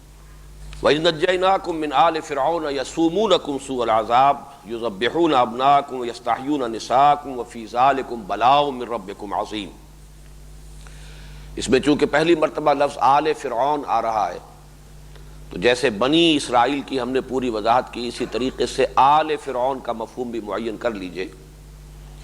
فرعون یہ ایک طرح کا لقب ہے کہ جو مصری شہنشاہوں کا تھا، جیسے قیصر روم یا ایران کے لیے کسریٰ یا روس کے بادشاہوں کا زار مختلف جو ہے یہ تبع یہ متبابع رہے ہیں یمن کے، اسی طریقے سے فرعون، لیکن یہ وہی لوگ کہ جو اصل تھے مصر کے رہنے والے قبطی۔ باقی جو باہر سے لوگ آ کر حکمران ہو گئے تھے انہیں فراعنہ نہیں کہا گیا، یہ ان کا اسی لیے لقب نہیں ہے۔ وہ قرآن مجید نے بھی سورہ یوسف میں کہیں لفظ فرعون استعمال نہیں کیا، وقال الملک، کہا بادشاہ نے۔ یہ انہیں تاریخ والے بھی کہتے ہیں، یہ علیحدہ ایک تھا معاملہ، اور ان کو ہکسوس کنگز کہتے ہیں، چرواہے بادشاہ۔ آل کے لفظ کو بھی سمجھ لیجئے کہ یہ لفظ جو ہے ہمارے ہاں خاص طور پر اہل تشیع نے اس کو ایک مفہوم دے دیا ہے کہ آل محمد صلی اللہ علیہ وسلم سے مراد جو ہے وہ صرف حضرت علی کی نسل جو ہے وہی آل محمد میں شامل ہوگی رضی اللہ تعالی عنہ، لیکن یہ بات صحیح نہیں ہے۔ آل کا اصل جب لفظ جو ہے وہ اس کا مفہوم ہے آلا یعولو، اور آبا یعوبو سے یہ بہت قریب ہے۔ آبا یعوبو لوٹنا، آئبونا تائبونا لربنا حامدون، جب سفر سے واپس آتے تھے حضور صلی اللہ علیہ وسلم تو گھر میں داخل ہوتے ہوئے جو آپ کی زبان پر الفاظ حمد ہوتے تھے اللہ کے شکر کے، اس میں آئبونا تائبونا، ہم لوٹ کر آ رہے ہیں اپنے رب کی طرف توبہ کرتے ہوئے، یعنی گھر میں بھی گھر کے والوں کی طرف بھی آ رہے ہیں، اپنے رب کی طرف بھی آ رہے ہیں، ہر وقت انسان کو توبہ کرنی ہے۔ تو آبا یعوبو آلا یعولو، لوٹنا، اسی سے لفظ تعویل بنا ہے، کسی شے کے اصل مفہوم کی طرف اسے لوٹانا، یہ تعویل ہے۔ اس کی وضاحت جو ہے میں تعارف قرآن کے ضمن میں تفسیر اور تعویل کے فرق میں اس لفظ کی وضاحت کر چکا ہوں۔ تو آل کہتے ہیں کسی بڑی شخصیت کے تمام متبعین منتسبین جو بھی اس کی طرف اپنے آپ کو منسوب کریں، بڑے بڑی شخصیتیں ہیں، بڑی ان کا مقام اور مرتبہ ہے، تو ان کے احباب ہیں، رفقا ہیں، ان کے اعوان و انصار ہیں، ان کے منتسبین ہیں، ان کے عقیدت مند ہیں، وہ سب کے سب اس کی آل شمار ہوں گے، جو بھی ان کے تابعین ہیں اور جو بھی ان کی طرف اپنے آپ کو منسوب کرتے ہیں۔ اس معنی میں آل فرعون کا مطلب جو ہے وہ ہے فرعونی، فرعون والے، فرعون کے متبعین، فرعون کے لاؤ لشکری، فرعون کے قوم کے سردار، اس معنی میں قرآن مجید میں یہ لفظ آیا ہے بار بار، اور اسی لفظ کی سے در حقیقت نفی ہو جاتی ہے کہ آل فرعون سے مراد صرف فرعون کی نسل نہیں ہے، بلکہ یہ کہ وہ تمام قوم جو ہے اس کے اندر جو ان کا وہ طبقہ تھا کہ جو سرداروں کا طبقہ تھا، ملاؤ جو ان کے سردار تھے، جو درباری تھے، اور جو بڑے بڑے ان کے سپہ سالار تھے، بڑے فوجی جو ہیں ان کے منصبدار تھے، ان سب کو آل کہا گیا ہے۔ اس سے لفظ جو ہے اس کے قریب یہ اہل، اہل کسی بھی شخص کے گھر والے جو ہے وہ اہل ہیں۔ یہ آل اور اہل ویسے تھوڑا سا فرق ہے، اور اسی میں اہل و عیال والا جو لفظ ہے، آلا یعیلو کا مطلب بھی ہوتا ہے عیال دار ہونا، اور اس کے اندر تنگ دستی کا مفہوم بھی ہے، اس لیے کہ جس کی زیادہ اولاد ہو جائے گی ظاہر بات ہے کہ اس کے اوپر معیشت کا بوجھ زیادہ پڑے گا، معاش کے لیے اسے زیادہ بھاگ دوڑ کرنی پڑے گی، تو آلا یعیلو جو ہے اس کا مفہوم یہ بھی ہے۔ تو یہ الفاظ جو ہے عربی زبان میں جو جن کے مادے قریب ہوتے ہیں، مفہوم کے اعتبار سے بھی ان میں بڑا قرب ہوتا ہے اور ان میں نسبت ہوتی ہے۔ تو آل فرعون سے مراد یہاں جو مصر کا اس وقت کا حکمران طبقہ تھا، یہ میں جیسا کہ پہلے بھی عرض کر چکا ہوں کہ 200-250 یا 150-200 برس تو گزرے ہیں ان بنی اسرائیل کے مصر میں بڑے ٹھاٹھ کے ساتھ، آرام کے ساتھ، عیش کے ساتھ۔ پھر وہاں ایک انقلاب آیا ہے جس کو آج کی اصطلاح میں ہم کہہ سکتے ہیں نیشنلسٹ ریولوشن۔ پھر وہاں کی جو اپنے قوم کے لوگ تھے انہوں نے پھر ان کا تختہ الٹ دیا حکومت کا، ہکسوس کنگز کی بادشاہی ختم ہوئی، ان کو وہاں سے مار بھگایا گیا۔ اب ظاہر بات ہے جو ان کے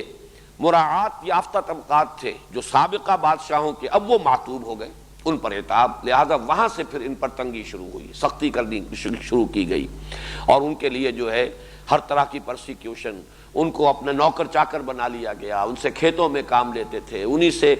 یہ جو ہے تعمیرات کے اندر کام لیتے تھے، بیگار لیتے تھے۔ یہ سارا کام جو ہے اس کو آج کی اصطلاح میں ہم سمجھ سکتے ہیں کہ جیسے کہیں پر اس طرح کا کوئی اگر نیشنلسٹ ریولوشن آتا ہے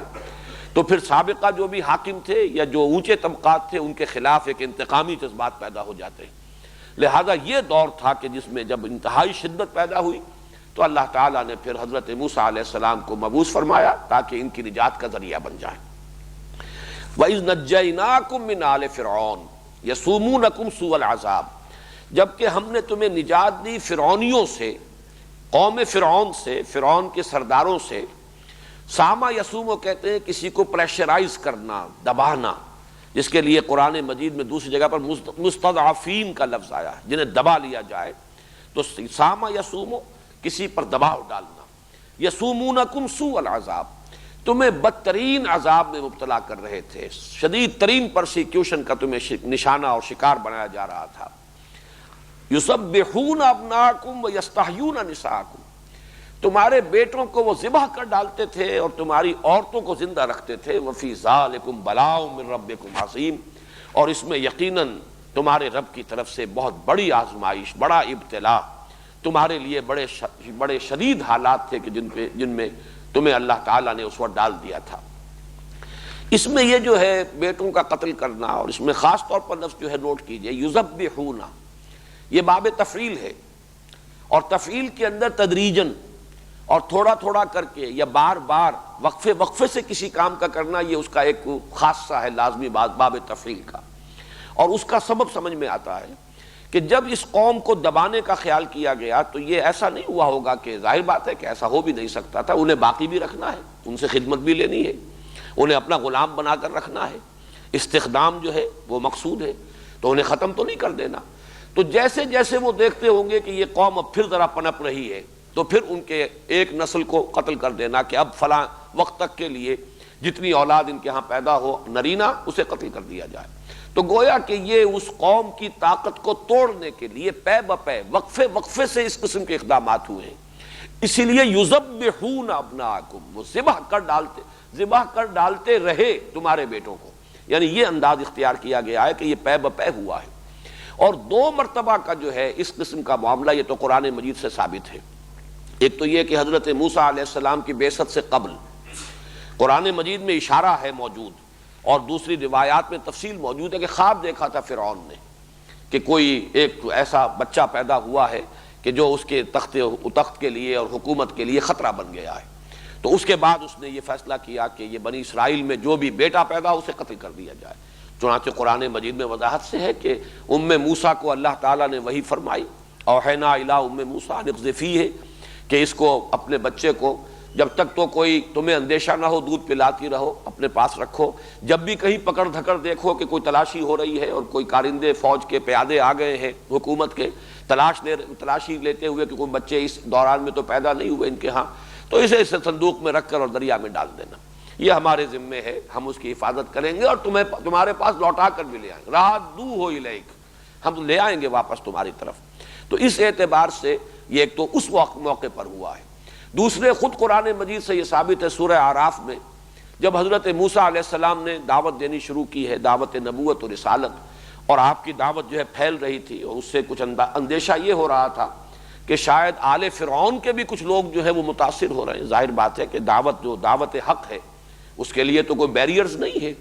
وہ نسل بیریئر نہیں بن سکتی، ہر نسل کے اندر کچھ سلیم الفطرت لوگ موجود ہوتے ہیں۔ تو یہ کہا کچھ سرداروں نے، کچھ درباریوں نے کہ اے فرعون، کیا تو اس کو موسیٰ کو اسی طرح چھوٹ دیے رکھے گا؟ اگر تو نے اس کو چھوٹ دیے رکھی تو یہ تو تیرا دین بھی ختم کر دے گا اور تیرے لیے بہت بڑا خطرہ بن جائے گا۔ تو چونکہ اس کو یہ بات بھی سمجھ لیجئے کہ 2 فرعون ہیں، اب جدید تحقیقات سے ثابت ہوا ہے کہ فرعون موسیٰ ایک نہیں ہے، جس کے گھر میں پرورش پائی وہ باپ تھا، اور اس کے بعد اس کے ہاں بھی بیٹا ہو گیا، اس وقت تک وہ لاولد تھا، اور اسی وجہ سے موسیٰ جس نے کہ پھر پالا ہے، جو فرعون کی بیوی جس کا ذکر قرآن مجید میں موجود ہے سورہ تحریم میں، تو اس نے بڑی اسی اپیل کے تحت کہ اس بچے کو قتل نہ کرو، اندازہ اسے ہو گیا تھا فرعون کو کہ یہ بچہ جو ہے یہ اسرائیلی ہے اور یہ اس طریقے سے اگر بچے گا تو ہو سکتا ہے کہ وہی یہ بچہ بن جائے کہ جس کے بارے میں میں نے خواب دیکھا، جس اندیشے سے سینکڑوں کو قتل کیا ہے۔ لیکن معلوم ہوتا ہے کہ محبت بہت تھی حضرت آسیہ سے اسے، اور ظاہر بات ہے کہ یہ یعنی ایک بیوی کی محبت جو ہے وہ بہت سے مطالبات منوا لیتی ہے شوہر سے، تو مت قتل کرو اسے، قرۃ عین لی و لک، یہ میری اور تیری آنکھوں کی ٹھنڈک بنے گا، تو اس کے لیے اس کو ابھی چھوڑ دو۔ تو اس لیے اللہ تعالیٰ نے بچا لیا حضرت موسیٰ کو، تو پرورش پائی ہے اس کے ہاں، پھر اس کے ہاں خود ایک بیٹا ہوا ہے، اور وہ پھر بہت بوڑھا ہو گیا تھا وہ فرعون، تو اس نے پھر تخت و تاج سے علیحدگی اختیار کر کے اپنے بیٹے کو حکومت سے ملوا دی تھی۔ حضرت موسیٰ جب واپس آئے ہیں مدین سے اور راستے میں پھر نبوت سے سرفراز ہوئے ہیں اور حکم ملا ہے کہ جاؤ اذهب الی فرعون انہ طغی، تو یہ دوسرا فرعون ہے بیٹا، اور یہ فرعون جو ہے یہ پلا ہے حضرت موسیٰ کے ساتھ، اور اسے انتہائی محبت تھی، جیسے کہ بڑے بھائی سے چھوٹے بھائی کو محبت ہوتی ہے، حضرت موسیٰ سے بڑی طبعی محبت تھی۔ لہذا جب کہا گیا درباریوں کی طرف سے کہ اسے مت چھوڑے رکھو، موسیٰ کو موقع نہ دو، یہ تو تمہارے دین کو بدل دے گا، فساد کھڑا کر دے گا زمین میں، تو اس نے کہا نہیں گھبراؤ نہیں، یہ کیا ہے بنی اسرائیل سے ہمیں اندیشے کی کیا بات ہے، ہم ان پر پوری طریقے سے قابو یافتہ ہیں، چلو شروع کر دو پھر دوبارہ قتل عام، قتل کر دو ان کے ہر بیٹے کو جو ان کے ہاں پیدا ہو، طاقت ہی نہیں ہوگی تو ہمارا کیا بگاڑ لیں گے۔ تو معلوم یہ ہوا کہ یہ دو جو ہے ادوار تقتیل کے، قتل کرنے کے، اس لیے کہ یہ لفظ جب آیا ہے سورہ اعراف میں بھی تو یذبحون ہی کی طرح وہاں بھی باب تفعیل کا صیغہ آیا ہے، یقتلون ابناءکم، باب تفعیل یہاں بھی تسبیح، یذبحون ابناءکم، وہاں بھی یقتلون ابناءکم۔ تو محسوس ایسا ہوتا ہے کہ یہ دو تو میں نے ہی آپ کے سامنے خود قرآن مجید کے حوالے سے ادوار گنا دیے ہیں کہ جس میں یہ حکم جو ہے عام کر دیا گیا کہ اسرائیلیوں کے ہاں جو بیٹا بھی پیدا ہو کسی بھی اسرائیلی عورت کے ہاں اسے قتل کر دیا جائے، لڑکیوں کو زندہ رکھ لیا جائے، اس لیے کہ وہ تو ہمارے حرم میں بھی داخل کی جا سکیں گی، ہمارے ہاں نوکرانیوں کا کام بھی کریں گی، خدمت بھی کریں گی، اور ظاہر بات ہے کہ ان سے اندیشہ نہیں کہ وہ ہمارے لیے کبھی کوئی تھریٹ بن سکیں، کوئی خطرہ بن سکیں۔ تو یذبحون ابناءکم ویستحیون نساءکم، یہاں ایک بڑا عمدہ نکتہ بیان کیا ہے مولانا اصلاحی صاحب نے کہ نساءکم کیوں کہا ہے، بناتکم کیوں نہیں کہا؟ اس لیے کہ اگر تو قتل کرتے بھی تو ظاہر بات ہے جیسے کہ لڑکوں کو قتل کرتے تھے جو نوزائیدہ ہوتے تھے تو قتل کرتے، تو عورتوں کو قتل کرتے، بچیوں کو قتل کرتے، لیکن بچی کا معاملہ جو نوزائیدہ ہو وہ اس طرح کا نہیں ہوتا جیسا کہ لفظ نساء میں ہے، اس میں ان کی غیرت کی طرف در حقیقت جو ہے اشارہ کیا جا رہا ہے، اس لیے کہ وہی بچیاں جنہیں وہ زندہ رکھتے تھے پھر وہی عورتیں بنتی تھیں، پھر وہی ان کے حرم میں بھی داخل ہوتی تھیں، انہی کے ہاں پھر جو ہے وہ کام کاج بھی کرتی تھی، تو گویا کہ اس طرح سے انتہائی بے غیرتی کا معاملہ تمہارے لیے ہو گیا تھا کہ تمہاری عورتیں جو ہے وہ اس طریقے سے اس حاکم قوم کے گھروں کے اندر چاہے تو وہ کام کاج کے لیے اور خدمت کے لیے اور چاہے ان کے حرم میں داخل کر لی جاتی ہوں گی جیسے کہ ہوتا ہے ظلم۔ تو یہ گویا کہ اس کی طرف اشارہ کیا گیا جو لفظ بنات سے بات پورے طور سے نکھر کر اور اجاگر ہو کر نہ آتی۔ یذبحون ابناءکم ویستحیون نساءکم، وہ ذبح کر ڈالتے تھے تمہارے بیٹوں کو اور زندہ رکھتے تھے تمہاری عورتوں کو، وفی ذالکم بلاء من ربکم عظیم، اور اس میں یقیناً تمہارے رب کی طرف سے بڑی ابتلاء اور آزمائش، تمہارے صبر کا بہت بڑا امتحان، تمہارے تحمل کے لیے بہت بڑی آزمائش تھی۔ چونکہ میں نے یہاں عرض کیا ہے کہ باب تفعیل کا خاصہ ہے کہ تدریجاً وقفے وقفے سے کوئی کام کیا جائے، جیسے تنزیل اور انزال بار بار اس کا ذکر ہوا ہے، تعارف قرآن کے جو لیکچرز تھے ان میں بھی میں نے بیان کیا۔ تنزیل ہے تھوڑا تھوڑا کر کے وقفے وقفے سے نازل کرنا، انزال ہے کسی شے کا دفعتاً نازل کر دینا۔ قرآن مجید کے لیے یہ دونوں الفاظ آئے ہیں اور ان کا جو مفہوم ہے وہ میں اس وقت بیان نہیں کر رہا، میں بیان کر چکا ہوں۔ یہاں آپ دیکھیے کہ ایک ہی جگہ پر وَإِذْ نَجَّيْنَاكُمْ مِنْ آلِ فِرْعَوْنَ بھی آیا ہے، اور اس کے اگلی آیت میں ہے وَإِذْ فَرَقْنَا بِكُمُ الْبَحْرَ فَأَنْجَيْنَاكُمْ وَأَغْرَقْنَا آلَ فِرْعَوْنَ وَأَنْتُمْ تَنْظُرُونَ۔ تو گویا کہ باب تفعیل بھی نجیناکم من آل فرعون، اور انجیناکم، اور یہ ہے باب افعال، ہم نے نجات دی تمہیں۔ یہ دو الفاظ اور باب تفعیل اور افعال کے دو صیغے کیوں استعمال ہوئے، اس پر بڑی عمدہ گفتگو کی ہے مولانا عبد الماجد دریابادی نے، اور ایک حوالہ دیا ہے Hastings dictionary of the Bible, جو تحقیقیں ہوئی ہے اہل تورات نے بڑی تحقیقیں کی ہیں، ان کے تاریخی جو ہے حوالے بھی دیے ہیں۔ تو اس کا کہنا یہ ہے، جو بھی آتھر ہے ہیسٹنگ جس نے کہ وہ کتاب لکھی ہے، کہ محسوس ایسا ہوتا ہے کہ مصر سے ان کے قافلے مختلف اوقات میں نکلتے رہے۔ حضرت موسیٰ علیہ السلام کے زمانے میں تھوڑا تھوڑا کر کے قافلے جو ہیں ان کے آتے رہے، اور وہ اس طریقے سے یہ ایک دم نہیں ایکسوڈس ہوا بلکہ وقفے وقفے سے ہوا ہے۔ تو یہ بات واقعتاً اگر ثابت ہو جائے تو پھر اس سے کہ قرآن مجید نے جو لفظ استعمال کیا ہے وَإِذْ نَجَّيْنَاكُمْ، اس لیے جو ہے بہت ہی اجاگر ہو کر لفظ آتا ہے اور فرق نمایاں ہو جاتا ہے، اس لیے کہ آخری پھر سب سے بڑا لشکر جو تھا بنی اسرائیل کا وہ تھا جو حضرت موسیٰ کے ساتھ نکلا ہے، اور اس کے لیے انجیناکم کا لفظ آیا، وہ تو دفعتاً ہوا ہے، ایک ہی وقت میں پوری قوم بقیہ جو ہے اس کو لے کر حضرت موسیٰ نکلے ہیں۔ تو میں جب یہ پڑھ رہا تھا تو میرا ذہن منتقل ہوا کہ بعین ہی یہی معاملہ تھا خود حضور صلی اللہ علیہ وسلم کا۔ آپ کو جب ہجرت کی اجازت ملی ہے تو پہلے جو ہے اجازت عام تھی، چنانچہ آپ نے مسلمانوں کو اجازت دے دی کہ یثرب کی طرف ہجرت کر جاؤ. قافلے جاتے رہے، ایک ایک قافلہ جا رہا ہے، پھر کچھ لوگ جا رہے ہیں، پھر کچھ لوگ چلے گئے. خود آپ آخری وقت تک ایکسپریس اپروول جس کو کہا جائے، یعنی اجازت جو ہے صراحت کے ساتھ، اس کے منتظر رہے. تو معلوم ایسا ہوتا ہے کہ شاید وہاں سے بھی ایسا ہی ہوا ہو کہ ایکسوڈس جو ہے وہ پہلے کچھ مختصر قافلے وہاں سے جیسے جیسے موقع انہیں ملا ہے وہ نکلتے رہے ہو، اور پھر آخری قافلہ جو ہے وہ حضرت موسیٰ علیہ السلام کے ساتھ نکلا ہو. ویسے اس میں میرا ذہن ایک اور بات کی طرف بھی گیا ہے، اور وہ یہ کہ جو قرآن مجید کے دوسرے مقامات پر تفصیل آئی ہے، 7 معجزات ہیں جو آل فرعون کو حضرت موسیٰ علیہ السلام کے ذریعے سے دکھائے گئے. ویسے تو 9 ہیں معجزے حضرت موسیٰ کے، لیکن 2 معجزے تو وہ تھے جو ابتدا میں دیے گئے، اور جو کہ آپ نے جاتے ہی پہلے جو ہے فرعون کے دربار میں جب آپ پہنچے ہیں اور دعویٰ کیا ہے کہ میں اللہ کا رسول ہوں، اور اس نے کہا ہے کہ تمہارے پاس کیا ثبوت ہے، کیا سند ہے، تو وہ آپ نے عصا کا معجزہ اور اپنا وہ جو ید بیضا کا معجزہ، یہ تو دونوں اسی وقت جو دکھائے ہیں جب نبوت سے سرفراز ہوئے ہیں حضرت موسیٰ علیہ السلام، اسی وقت یہ دونوں معجزے عطا کر دیے گئے. لیکن بعد میں 7 اور ہیں. مختلف قسم کے عذاب آتے رہے ہیں. حضرت موسیٰ علیہ السلام کی دعاؤں سے پھر وہ ٹلتے تھے. کوئی عذاب آ گیا ہے، کہیں چیچڑیوں کا عذاب آ گیا ہے، کہیں میڈکوں کا عذاب آ گیا ہے، کہیں خون کا عذاب آیا ہے، کہیں ان کے اوپر قحط کا عذاب آیا ہے. تو مختلف قسم کے جو عذاب آتے رہے ہیں، اس سے تدریجاً آل فرعون پر حقیقت منکشف ہوتی چلی گئی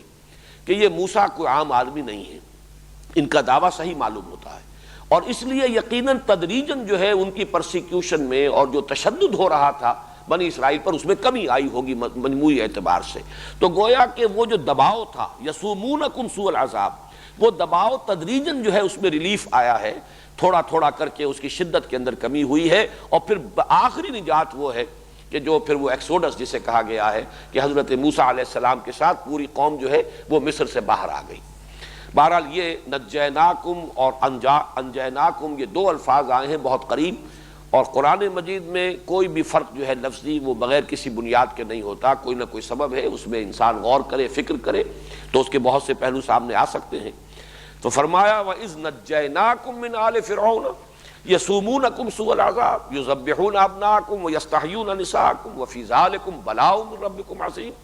وَإِذْ فَرَقْنَا بِكُمُ الْبَحْرَ فَأَنجَيْنَاكُمْ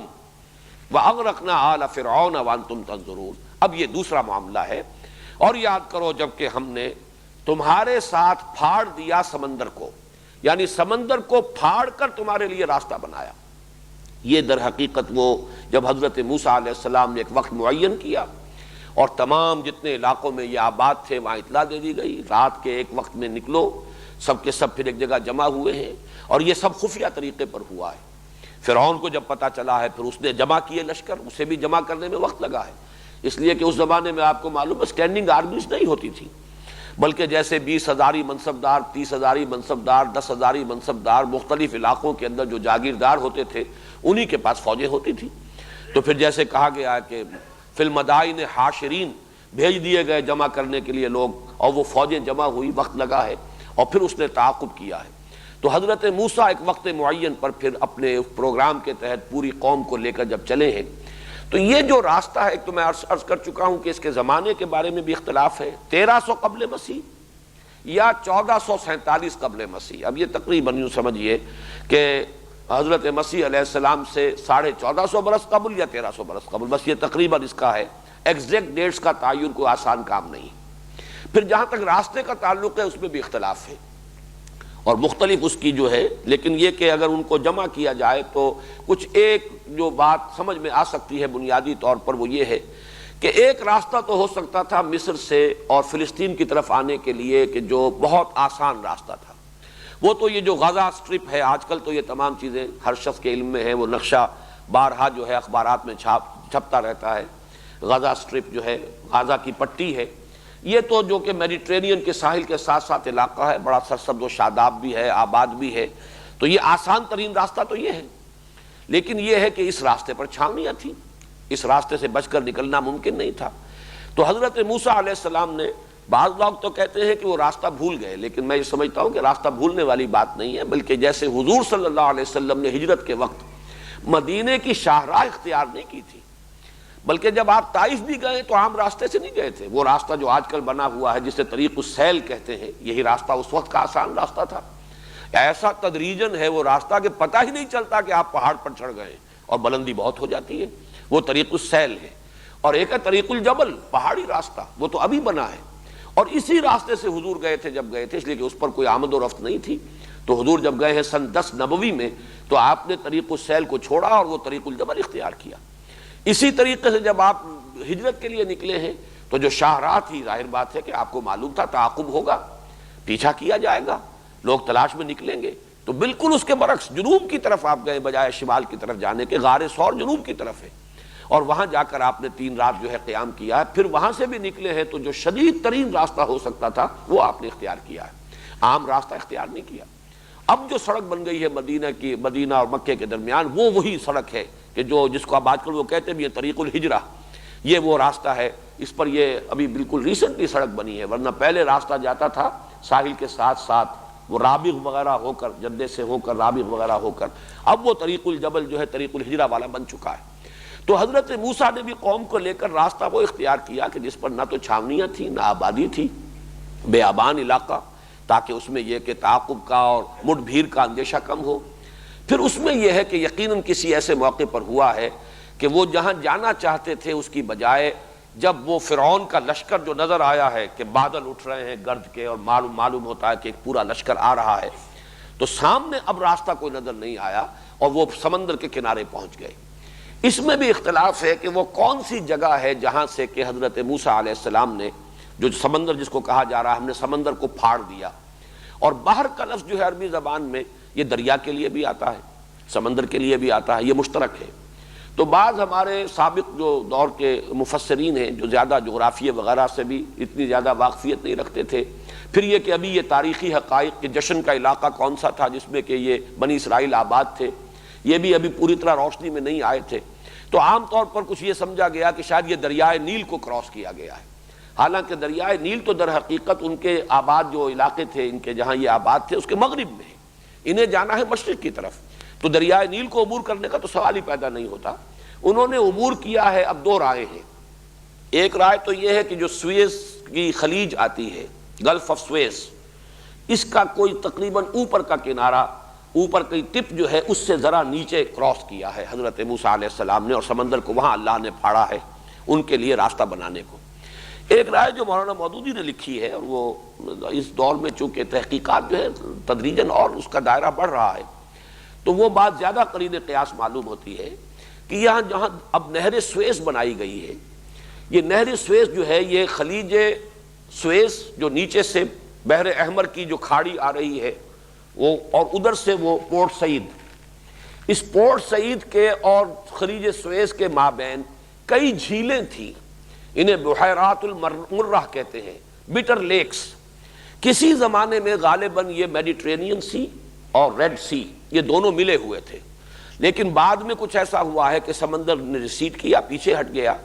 تو یہ خشکی درمیان میں سے نکل آئی، لیکن جہاں ڈپریشنز تھے، جہاں نشیبی علاقہ تھا، وہاں جھیلیں بن گئی، اور یہ جھیلیں ہیں بھی بٹر لیکس اسی لیے کہلاتی ہیں، یہ سمندری پانی کی جھیلیں ہیں، اسی لیے وہ نمکین پانی ہے۔ عام اگر وہ ہوتی جیسی کہ دنیا میں جھیلوں کا تصور ہے تو وہ تو سویٹ واٹر ہوتا ہے، میٹھا پانی ہوتا ہے، جھیل کا پانی جو ہے وہ سمندر کے پانی کی طریقے سے نمکین تو نہیں ہوتا، لیکن یہ ہے ہی بٹر لیکس، اس لیے کہ یہ سابقہ سمندر کی جگہ ہے جہاں سے درمیان میں سے خشکی نمودار ہو گئی ہے، تو وہ ایک چین تھی بٹر لیکس کی، 1 2 3 درمیان میں خشکیاں تھیں، اس خشکی کو جو کھدائی کر کے اور ان لیکس کو ملا دیا گیا ہے جس سے یہ نہر سویز بنی ہے۔ تو مولانا مودودی کا کہنا یہ ہے، جو انہوں نے جو بھی سورسز ان کے سامنے ہیں ان کے حوالے سے، کہ یہ بٹر لیکس میں سے ایک بڑی لیک تھی جس کے کنارے حضرت موسیٰ علیہ السلام پہنچ گئے، سامنے سمندر آ گیا اور وہ بٹر لیک آ گئی، اور ادھر جو ہے پیچھے وہ معلوم ہوا کہ اب تو وہ تعاقب کرتے ہوئے فرعون کا لشکر پہنچ گیا ہے۔ تفصیل دوسرے مقام پر ہے، اس وقت حضرت موسیٰ کی قوم نے تو کہا انا لمدرکون، اب تو ہم پکڑے گئے، کوئی راستہ نہیں، جس پر حضرت موسیٰ نے فرمایا کلا ان معی ربی سیہدین، ہرگز نہیں، میرے ساتھ میرا رب ہے وہ راستہ دے گا۔ اور جیسے کہ آیا ہے سورہ شعراء میں فاوحینا الی موسیٰ ان اضرب بعصاک البحر، ہم نے وحی کی موسیٰ کو کہ ضرب لگاؤ سمندر پر اپنے اس عصا سے، فانفلق فکان کل فرق کالطود العظیم، تو وہ سمندر پھٹ گیا۔ فلق کا لفظ جو ہے یہاں نوٹ کیجئے، جیسے فلق صبح وہ پھٹتی ہے تو فلق کا لفظ آیا ہے، یہ پوری تفصیل سے ہم وضاحت سے پڑھ چکے ہیں، قل اعوذ برب الفلق۔ اسی طرح جب گٹھلی پھٹتی ہے تو وہ فلق ہے، فالق الحب والنوا، اللہ ہی ہے جو گٹھلیوں کو پھاڑتا ہے اور دانوں کو پھاڑتا ہے جس میں سے کہ پھر پودا برآمد ہوتا ہے۔ تو فن فلقا باب انفعال ہے فلق سے، پھٹ گیا، فن فلقا سمندر پھٹ گیا، فکان کل فرق کالطود العظیم، اور ہر حصہ، فرق کہتے ہی اسے یہاں تفرقہ ہو جائے اسے فرقہ وجود میں آتا ہے، تو ہر جز جو ہے ہر حصہ ایسے ہو گیا جیسے بڑی چٹان ہو۔ گویا کہ یہ معاملہ جو ہے خالص معجزہ ہے، اس کی کوئی سائنٹیفک توجیہ اور کوئی اس کی نیچرل توجیہ کرنے کی کوشش کرنا یہ در حقیقت قرآن مجید کے سیاق و سباق سے، بلکہ سیاق و سباق نہیں، صراحت جو ہے الفاظ کی اس کے بھی خلاف پڑتا ہے۔ لیکن یہ کہ اس دور میں بعض حضرات، مولانا اصلاحی صاحب کا بھی کچھ رجحان اسی طرف ہوا، اور تورات میں نے دیکھا کہ تورات میں بھی یہ رجحان ہے۔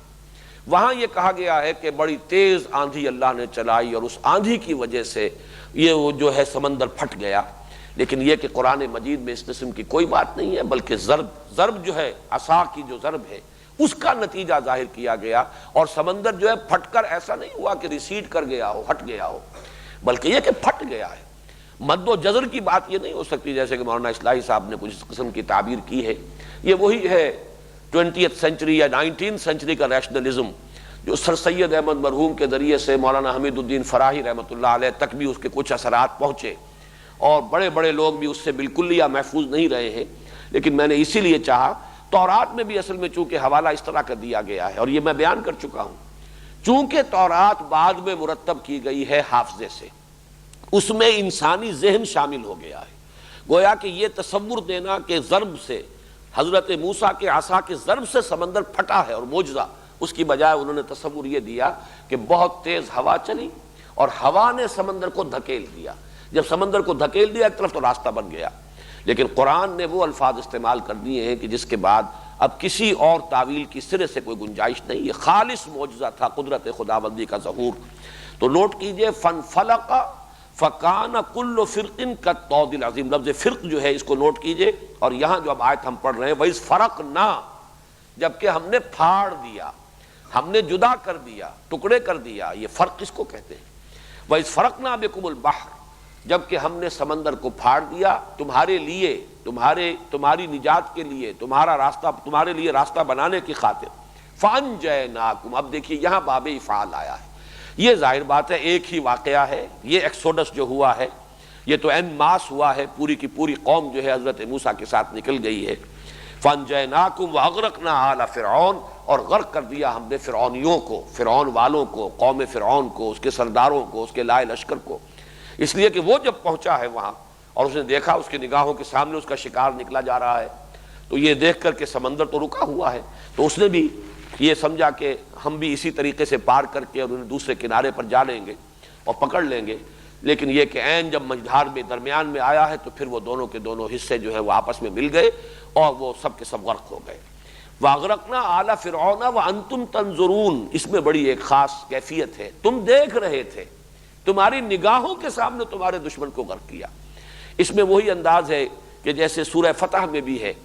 کہ اللہ تعالیٰ یہ چاہتا ہے کہ وَيَشْفِ صُدُورِ الْمُؤْمِنِينَ، اہل ایمان جو تھے مکے میں جنہیں ستایا گیا تھا، مارا گیا تھا، ہر طرح سے جو ایذائیں پہنچائی گئی تھی، اللہ تعالیٰ جو ہے وہ چاہتا تھا کہ ان کے دلوں کو بھی ٹھنڈک جو ہے وہ نصیب ہو، اور ان کو ٹھنڈک اسی سے ہو سکتی تھی کہ جو ظلم کرنے والے تھے ان کے سامنے جو ہے ان پر اللہ تعالیٰ کا عذاب آئے، جیسا کہ حضرت بلال نے خود قتل کیا امیہ ابن خلف کو میدان بدر میں، وہ بھاگنے کی فکر میں تھا اور حضرت بلال نے، وہی امیہ ابن خلف جو انہیں شدید ترین ایذائیں پہنچاتا تھا، پھر حضرت بلال کے ہاتھوں اللہ تعالیٰ نے اسے قتل کروایا اور اسے کیفر کردار تک پہنچایا۔ تو یہ بھی ہے کہ ان کی بھی آنکھوں کو ٹھنڈک عطا کی ہے کہ یہ قوم جو ہم پر ظلم کرتی تھی، تشدد کرتی تھی، ہمیں ستاتی تھی، یسومونکم سوء العذاب، اس کا حشر یہ ہوا کہ ان کی نگاہوں کے سامنے وانتم تنظرون، تمہاری نگاہوں کے سامنے تمہارے اس دشمن کو ہم نے غرق کیا۔ وَإِذْ وَعَدْنَا مُوسَىٰ 40 لَيْلَةً ثُمَّ اتَّخَذْتُمُ الْعِجْلَ مِن بَعْدِهِ وَأَنْتُمْ ظَالِمُونَ، اور جب کہ یاد کرو جب کہ ہم نے بلایا ایک وقت معین پر. وعدنا یہ باب مفعلہ جو آیا ہے یہ ہوتا ہے کسی چیز کا معاہدہ ہو جانا، وعدہ ہو جانا. یعنی اللہ تعالیٰ نے حضرت موسیٰ علیہ السلام کے ساتھ ایک وقت معین کیا کہ اس وقت تمہیں اب کوہ طور پر پہنچنا ہے، حاضر ہونا ہے، اور وقت معین سے پہلے وہ پہنچ گئے جس کا سورہ طٰہٰ میں ذکر ہے. لہذا اس پر پھر ان کی ایکسپلینیشن بھی کال ہوئی ہے. وما عجلک عن قومک یا موسیٰ، اے موسیٰ وقت معین سے پہلے کیسے پہنچ گئے اپنی قوم کو چھوڑ کر؟ تو انہوں نے پھر وضاحت کی وَعَجِلْتُ إِلَيْكَ رَبِّ لِتَرْضَىٰ، پروردگار میں تو جلدی کر کے آیا کہ تو راضی ہو جائے، تو میرا شوق دیکھ، میرا اشتیاق دیکھ. لیکن یہ کہ وہاں ایکسپلینیشن کال ہوئی اور اللہ تعالیٰ نے فرمایا کہ تم نے جو جلدی کی ہے اس کا نتیجہ نکل چکا ہے. اِنَّا فَتَنَّا قَوْمَكَ مِن بَعْدِكَ وَأَضَلَّهُمُ السَّامِرِي، سامری نے تمہاری قوم کو گمراہ کیا ہے. بہرحال وہ ایک وقت معین کے لیے میں نے یہ وضاحت کی ہے. وعدنا یہ وہی ہے باب مفعلہ، جب کوئی قرارداد طے ہو گئی وقت کی کہ اس وقت پہنچنا ہے. موسیٰ 40 لیلۃ، حضرت موسیٰ علیہ السلام کا لفظ یہاں پر پہلی مرتبہ آ رہا ہے قرآن میں، تو اسے نوٹ کر لیجئے. موسیٰ بن عمران، ان کی جو بھی جدید تحقیق ہے اس کے اعتبار سے 1520 قبل مسیح میں ان کی پیدائش ہے اور 1400 قبل مسیح میں ان کا انتقال ہے. یعنی یوں سمجھئے کہ 120 برس کی ان کی عمر ہوئی ہے. قرآن مجید میں جن انبیاء اور رسول کا تذکرہ آیا ہے اس میں حضور صلی اللہ علیہ وسلم کے بعد سب سے زیادہ کثرت کے ساتھ اور سب سے زیادہ تکرار اور اعادے کے ساتھ ذکر حضرت موسیٰ کا ہے. حضور صلی اللہ علیہ وسلم کا بھی نام لے کر ذکر اتنی مرتبہ نہیں ہے قرآن میں جتنی مرتبہ حضرت موسیٰ کا ہے. لیکن چونکہ قرآن مجید ایک اعتبار سے سیرت النبی ہے، اس لیے کہ ظاہر بات ہے جب سورہ انفال میں غزوہ بدر کے حالات آ رہے ہیں تو یہ بھی ایک چیپٹر ہے سیرت النبی کا. سورہ آل عمران میں اس کا کافی بڑا حصہ 60 آیات جو ہے وہ غزوہ احد سے متعلق ہے، تو یہ بھی ایک باب ہے سیرت النبی کا. اس اعتبار سے اب یہ کہہ سکتے ہیں پورا قرآن سیرت النبی ہے صلی اللہ علیہ وسلم. لیکن یہ کہ اس تعویل کو اگر چھوڑ دیں تو سب سے زیادہ ذکر قرآن مجید میں حضرت موسیٰ علیہ السلام کا ہے. چنانچہ مولانا حفظ الرحمن سہاروی رحمۃ اللہ علیہ نے جو کتاب لکھی ہے قصص القرآن،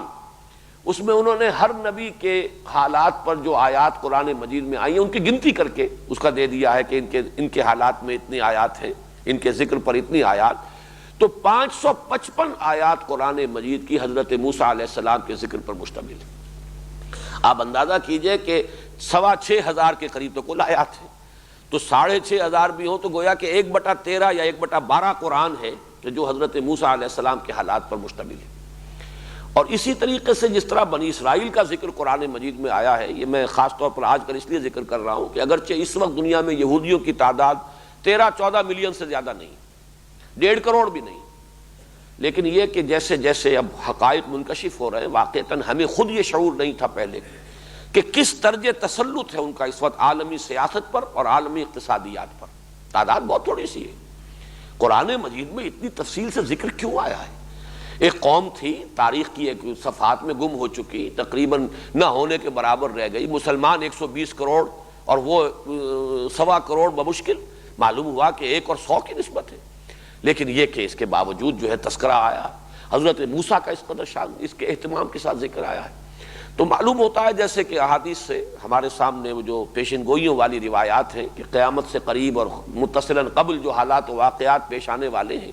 تو یہ تو در حقیقت انہی 2 امتوں کی تاریخ بنے گی دنیا کی تاریخ. ایک امت سابقہ بنی اسرائیل جن میں سے وہ دجال اکبر کا ظہور ہوگا، اس کا ایک جو ہے ایک ابال آئے گا اس کے اندر، اس کی باسی کڑھی کے اندر اقتدار انہیں حاصل ہوگا، جیسے کہ اسرائیل وجود میں آ چکا ہے، جیسے بڑکے مار رہا ہے شمیر اس وقت، انہی میں ایک بہت بڑی شخصیت کا ظہور ہوگا جو ان کی مسیح بن کر آئے گی. وہ مسیح جو جن کی پیشن گوئیاں ان کے ہاتھ تھیں، وہ حضرت مسیح آ گئے آج سے 2000 سال قبل. اب آپ اندازہ کیجئے 1992 ہے تو 2000 میں کون سی کسر رہ گئی. لیکن یہ کہ ان بدبختوں نے ان کی تو نفی کی، انہیں جھوٹا قرار دیا، انہیں ولد الزنا قرار دیا اور انہیں جادوگر قرار دے کر، مرتد قرار دے کر سولی پر چڑھا دیا اپنے بس پڑتے. تو گویا کہ ابھی وہ مسیح کے منتظر ہیں، ان کا مسیح ابھی آنا ہے، جس مسیح کی خبریں تھیں اور جس کا مصداق بن کر حضرت مسیح آ چکے 2000 سال قبل، اس مسیح کے وہ منتظر ہیں. اور وہ مسیح آئے گا، وہ مسیح نہیں آئے گا، اس کے نام پر ایک جھوٹا مسیح آئے گا، اسی لیے المسیح الدجال اسے کہا گیا. المسیح الدجال، وہ کہ جو جھوٹا دعویٰ کرے گا مسیح ہونے کا اور اسی بنیاد پر یہودیوں کے اندر اسے وہ قدر و منزلت حاصل ہوگی، اور پھر ان یہودیوں کو جو عروج ہوگا۔ اور گریٹر اسرائیل احادیث میں موجود ہے کہ تقریباً وہی نقشہ جو ہے وہ احادیث میں موجود ہے کہ وہ تو وجود میں آئے گا۔ مسلمانوں کو بڑی زبردست ہزیمتیں اور شکستیں ان کے ہاتھوں ہوں گی، بہت بڑی بڑی تباہیاں جو ہے خاص طور پر مسلمانان عرب پر آنی ہے ان کے ہاتھوں۔ پھر اصل حضرت مسیح کا نزول ہوگا، وہ حضرت مسیح کے جو ہمارے اور عیسائیوں کے مابین مشترک ہیں۔ انہوں نے دھوکہ صرف یہ کھایا ہے کہ ایک تو توحید کو تثلیث سے بدل دیا، عقیدت کے غلو میں، لا تغلو فی دینکم اسے لیے کہا گیا کہ اپنے دین کے معاملے میں غلو نہ کرو، غلو ہے، ورنہ حضرت مسیح کو مانتے ہیں وہ، لیکن وہ تثلیث میں انہیں اللہ کا الوہیت کا جز بنا دیا ہے۔ دوسرے یہ کہ وہ شریعت موسوی جو ہے اس کو ختم کر دیا گیا۔ اس اعتبار سے حضرت مسیح، لیکن وہ بھی منتظر ہیں حضرت مسیح کے، ان کا عقیدہ یہ ہے کہ حضرت مسیح سولی پر چڑھے، ان کا انتقال ہوا، پھر جس قبر میں انہیں رکھا گیا تھا ایک کیو میں، اسی میں وہ ریزریکشن ہوئی ان کی، وہ دوبارہ زندہ ہوئے اور دوبارہ زندہ ہو کر آسمان پر اٹھا لیے گئے، اور پھر وہ دوبارہ آئیں گے۔ تو عیسائی بھی منتظر ہیں مسیح کے۔ اسی طریقے سے ہمارا عقیدہ ان سے صرف اس اعتبار سے مختلف ہے کہ حضرت مسیح علیہ السلام سولی پر نہیں چڑھائے گئے، کوئی اور شخص ہے، ولیکن شبہ لہم، ان کے لیے ایک مشابہت پیدا کر دی گئی۔ باقی یہ کہ حضرت مسیح کو اللہ نے اس سے پہلے ہی زندہ آسمان پر اٹھا لیا اور وہ آئیں گے۔ تو گویا کہ ریٹرن آف مسیح یہ تو مشترک ہے عیسائیوں کے اور مسلمانوں کے مابین۔ چنانچہ میں نے تو دیکھے ہیں بڑے یہ بمپرز کے اوپر بھی اور شیشوں کے اوپر بھی امریکہ میں یہ آپ کو سٹیکرز، جیزس از کمنگ۔ انہیں بھی اندازہ یہ ہو چکا ہے کہ اب وہ وقت قریب ہے، وہ دور نہیں ہے، وہ قرب قیامت کے حالات و واقعات جو ہیں وہ اب ایسے ظاہر ہو رہے ہیں کہ جیسس از کمنگ، اس کے جو حضرت مسیح کا جو دوبارہ ورود ہے، نزول ہے آسمان سے، وہ قریب ہے۔ اور یہی جیسا کہ میں عرض کر رہا ہوں، بار بار اپنی گفتگو میں آج کل بیان کر رہا ہوں، اب یہ حالات کی جو رفتار ہے بہت تیز ہے، یہ ایونٹس جو ہیں بڑی تیز رفتاری کے ساتھ انفولڈ ہوں گے اور بالکل وہ نقشہ سامنے آتا چلا جائے گا۔ بہرحال حضرت موسیٰ علیہ السلام کا ذکر قرآن میں اور بنی اسرائیل کا اس اہتمام سے اس لیے ہوا ہے کہ موسیٰ کی امت ہے یہ بنی اسرائیل، اور ان کو ابھی ایک بہت بڑا رول پلے کرنا ہے۔ اللہ تعالیٰ مسلمانوں بالخصوص مسلمانان عرب کی پیٹھ پر جو عذاب کا کوڑا برسانے والا ہے وہ ان بنی اسرائیل کے ہاتھوں ہوگا، اگرچہ اس کے بعد ان کی ایکسٹرمینیشن ہو جائے گی، ان کو ختم کر دیا جائے گا۔ شاید یہ مسلمانوں کو سزا دینے کے لیے اس سے زیادہ حسرتناک سزا اور کوئی نہیں ہو سکتی کہ ایک مغضوب علیہم قوم کے ہاتھوں پٹوایا جائے، وہ قوم کے جس کے بارے میں جو میں نے آیات آج پڑھی ہیں، ضربت علیہم الذلۃ والمسکنۃ وباؤوا بغضب من اللہ، جس کے بارے میں ہمارے مفسرین کا اتفاق ہے کہ غیر المغضوب علیہم ولا الضالین جب ہم کہتے ہیں تو مغضوب علیہم سے مراد یہود ہے۔ تو گویا کہ ایک ملعون اور مغضوب علیہم قوم کے ہاتھوں مسلمانوں کو پٹوایا جائے گا، اس سزا، اس جرم کی پاداش میں کہ جو ہم نے کی ہے، جو ہمارا حال ہے اسلام کے ساتھ۔ بہرحال یہ جو اذ فرقنا بکم البحر فانجیناکم واغرقنا آل فرعون وانتم تنظرون واذ وعدنا موسیٰ 40 لیلۃ، ہم نے 40 دن کے لیے، 40 راتوں کے لیے ترجمہ ہوگا، لیکن مراد جو ہے در حقیقت وہ 40 دن اور راتیں، یہ دونوں ملا کر ایک دن بنتا ہے، 40 دن رات کے لیے۔ اور اس کی تشریح آئی ہے ایک دوسرے مقام پر کہ وہ 30 جمع 10، چنانچہ وہاں فرمایا گیا سورہ اعراف میں کہ فتم میقات ربک 40 لیلہ، پہلے جو طلبی ہوئی تھی وہ 30 دن کے لیے تھی، لیکن شاید عجلت کی وجہ سے جلدی آ گئے تھے، شاید اس پر مزید کوئی تربیت کی ضرورت تھی، یا یہ کہ بعض روایات میں آتا ہے کہ وہ جو ایک مسلسل روزہ رکھوایا گیا، جیسے کہ حضرت مسیح علیہ السلام کے بارے میں تو انجیل میں ہے، قرآن میں نہیں ہے، 40 دن کا مسلسل روزہ حضرت مسیح علیہ السلام نے رکھا ہے، اور تب پھر حضرت مسیح کو انجیل عطا کی گئی ہے۔ حضور صلی اللہ علیہ وسلم نے بھی روزے بھی رکھے ہیں، اور جو آپ کی غار حرا کی جو بھی ریاضتیں ہیں، جو بھی آپ نے وہاں جو بھی تفکر و اعتبار ہے یا جو اور کوئی ریاضتیں ہیں، غور و فکر ہے، مراقبے ہیں، تو یہ گویا کہ تمہید ہوتی ہے کتاب عطا کیے جانے کی، یہ تیاری ہے، یہ ان کو جو خوش نصیب اس کام کے لیے اللہ تعالیٰ نے جس کو چن لیا ہوتا ہے، اگرچہ وہ خود اپنی جگہ پر یوں سمجھیے کہ جوہر قابل اور ہر اعتبار سے ایک نہایت ہی اہل ہستی، لیکن یہ کہ مزید کتاب الہی کے تحمل کے لیے کچھ اور تربیت کی ضرورت ہے۔ چنانچہ اس تربیت کے لیے 40 دن کی یہ جو ہے حضرت موسیٰ علیہ السلام سے ریاضت کرائی گئی۔ وَإِذْ وَعَدْنَا مُوسَىٰ 40 لیلۃ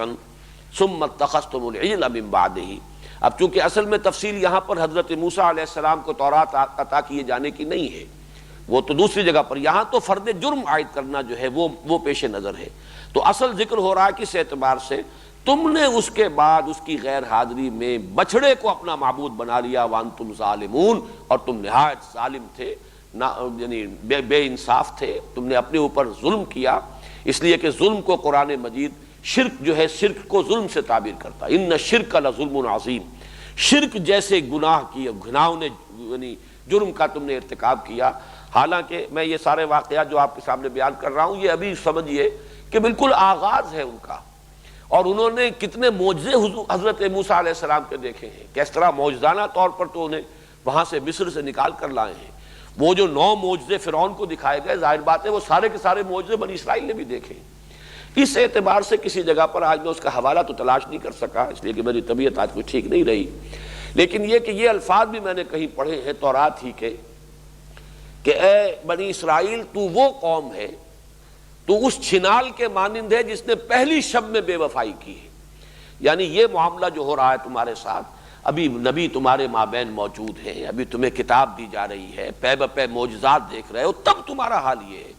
کہ تم نے، جیسا کہ قرآن مجید میں دوسری جگہ پر تو یہ ہے کہ انہوں نے، وہ تو پہلے ہی کہہ دیا تھا جیسے ہی مصر سے نکلے ہیں اور دیکھا مختلف قوموں کو کہ ان کے بت ہیں جن کا وہ اعتکاف کرتے ہیں، تو انہوں نے کہا کہ اے موسیٰ ہمارے لیے بھی ایک کوئی ایسا بت جو ہے تراش دے، اور کوئی ہمیں بھی معبود ہو، ایسا محسوس خو گرے پے کرے محسوس تھی انسان کی نظر، مانتا پھر کوئی اندیکھے خدا کو کیوں کر۔ اندیکھے خدا کے ساتھ لو لگانی مشکل ہے، کوئی نہ کوئی چیز خو گرے پے کرے محسوس کو، کوئی پے کرے محسوس سامنے نظر آئے تو پھر ہم بھی ذرا اعتکاف کر سکیں گے، تو کوئی ہمارے لیے بھی الہ بنا دے، اجعل لنا الہن کما لہم آلہہ، جیسے ان کے بہت سے معبود ہیں ایک ہمارا بھی معبود بنا دے۔ بہرحال حضرت موسیٰ علیہ السلام نے انہیں ڈانٹا، لیکن یہ کہ پھر جیسے ہی حضرت موسیٰ علیہ السلام گئے اور وہ جو غیر حاضری ہے ان کی، اس میں انہوں نے سامری نے وہ فتنہ اٹھایا اور بچڑے کی انہوں نے پرستی شروع کر دی۔ تو فرمایا ثم اتخذتم العجل من بعدہ وانتم ظالمون، تم نے یہ ظلم، یہ بے وفائی اللہ کے ساتھ، یہ گستاخی، اور جبکہ ابھی نبی موجود ہیں، صرف 40 دن کی غیر حاضری کا معاملہ ہے، تو بالکل وہ الفاظ جو ہے کہ تو اس چھنال کے مانند ہے جس نے پہلی شب میں بے وفائی کی ہے۔ تو یہ در حقیقت ان واقعات کا تذکرہ ہو رہا ہے جس سے کہ جو ان کا کردار ہے، ان کی سرشت کے اندر جو چیزیں تھیں ان کو نمایاں کیا جا رہا ہے۔ اب یہی انشاءاللہ مضمون کل ہم مکمل کریں گے۔ بارک اللہ لی و لکم فی القرآن العظیم و نفع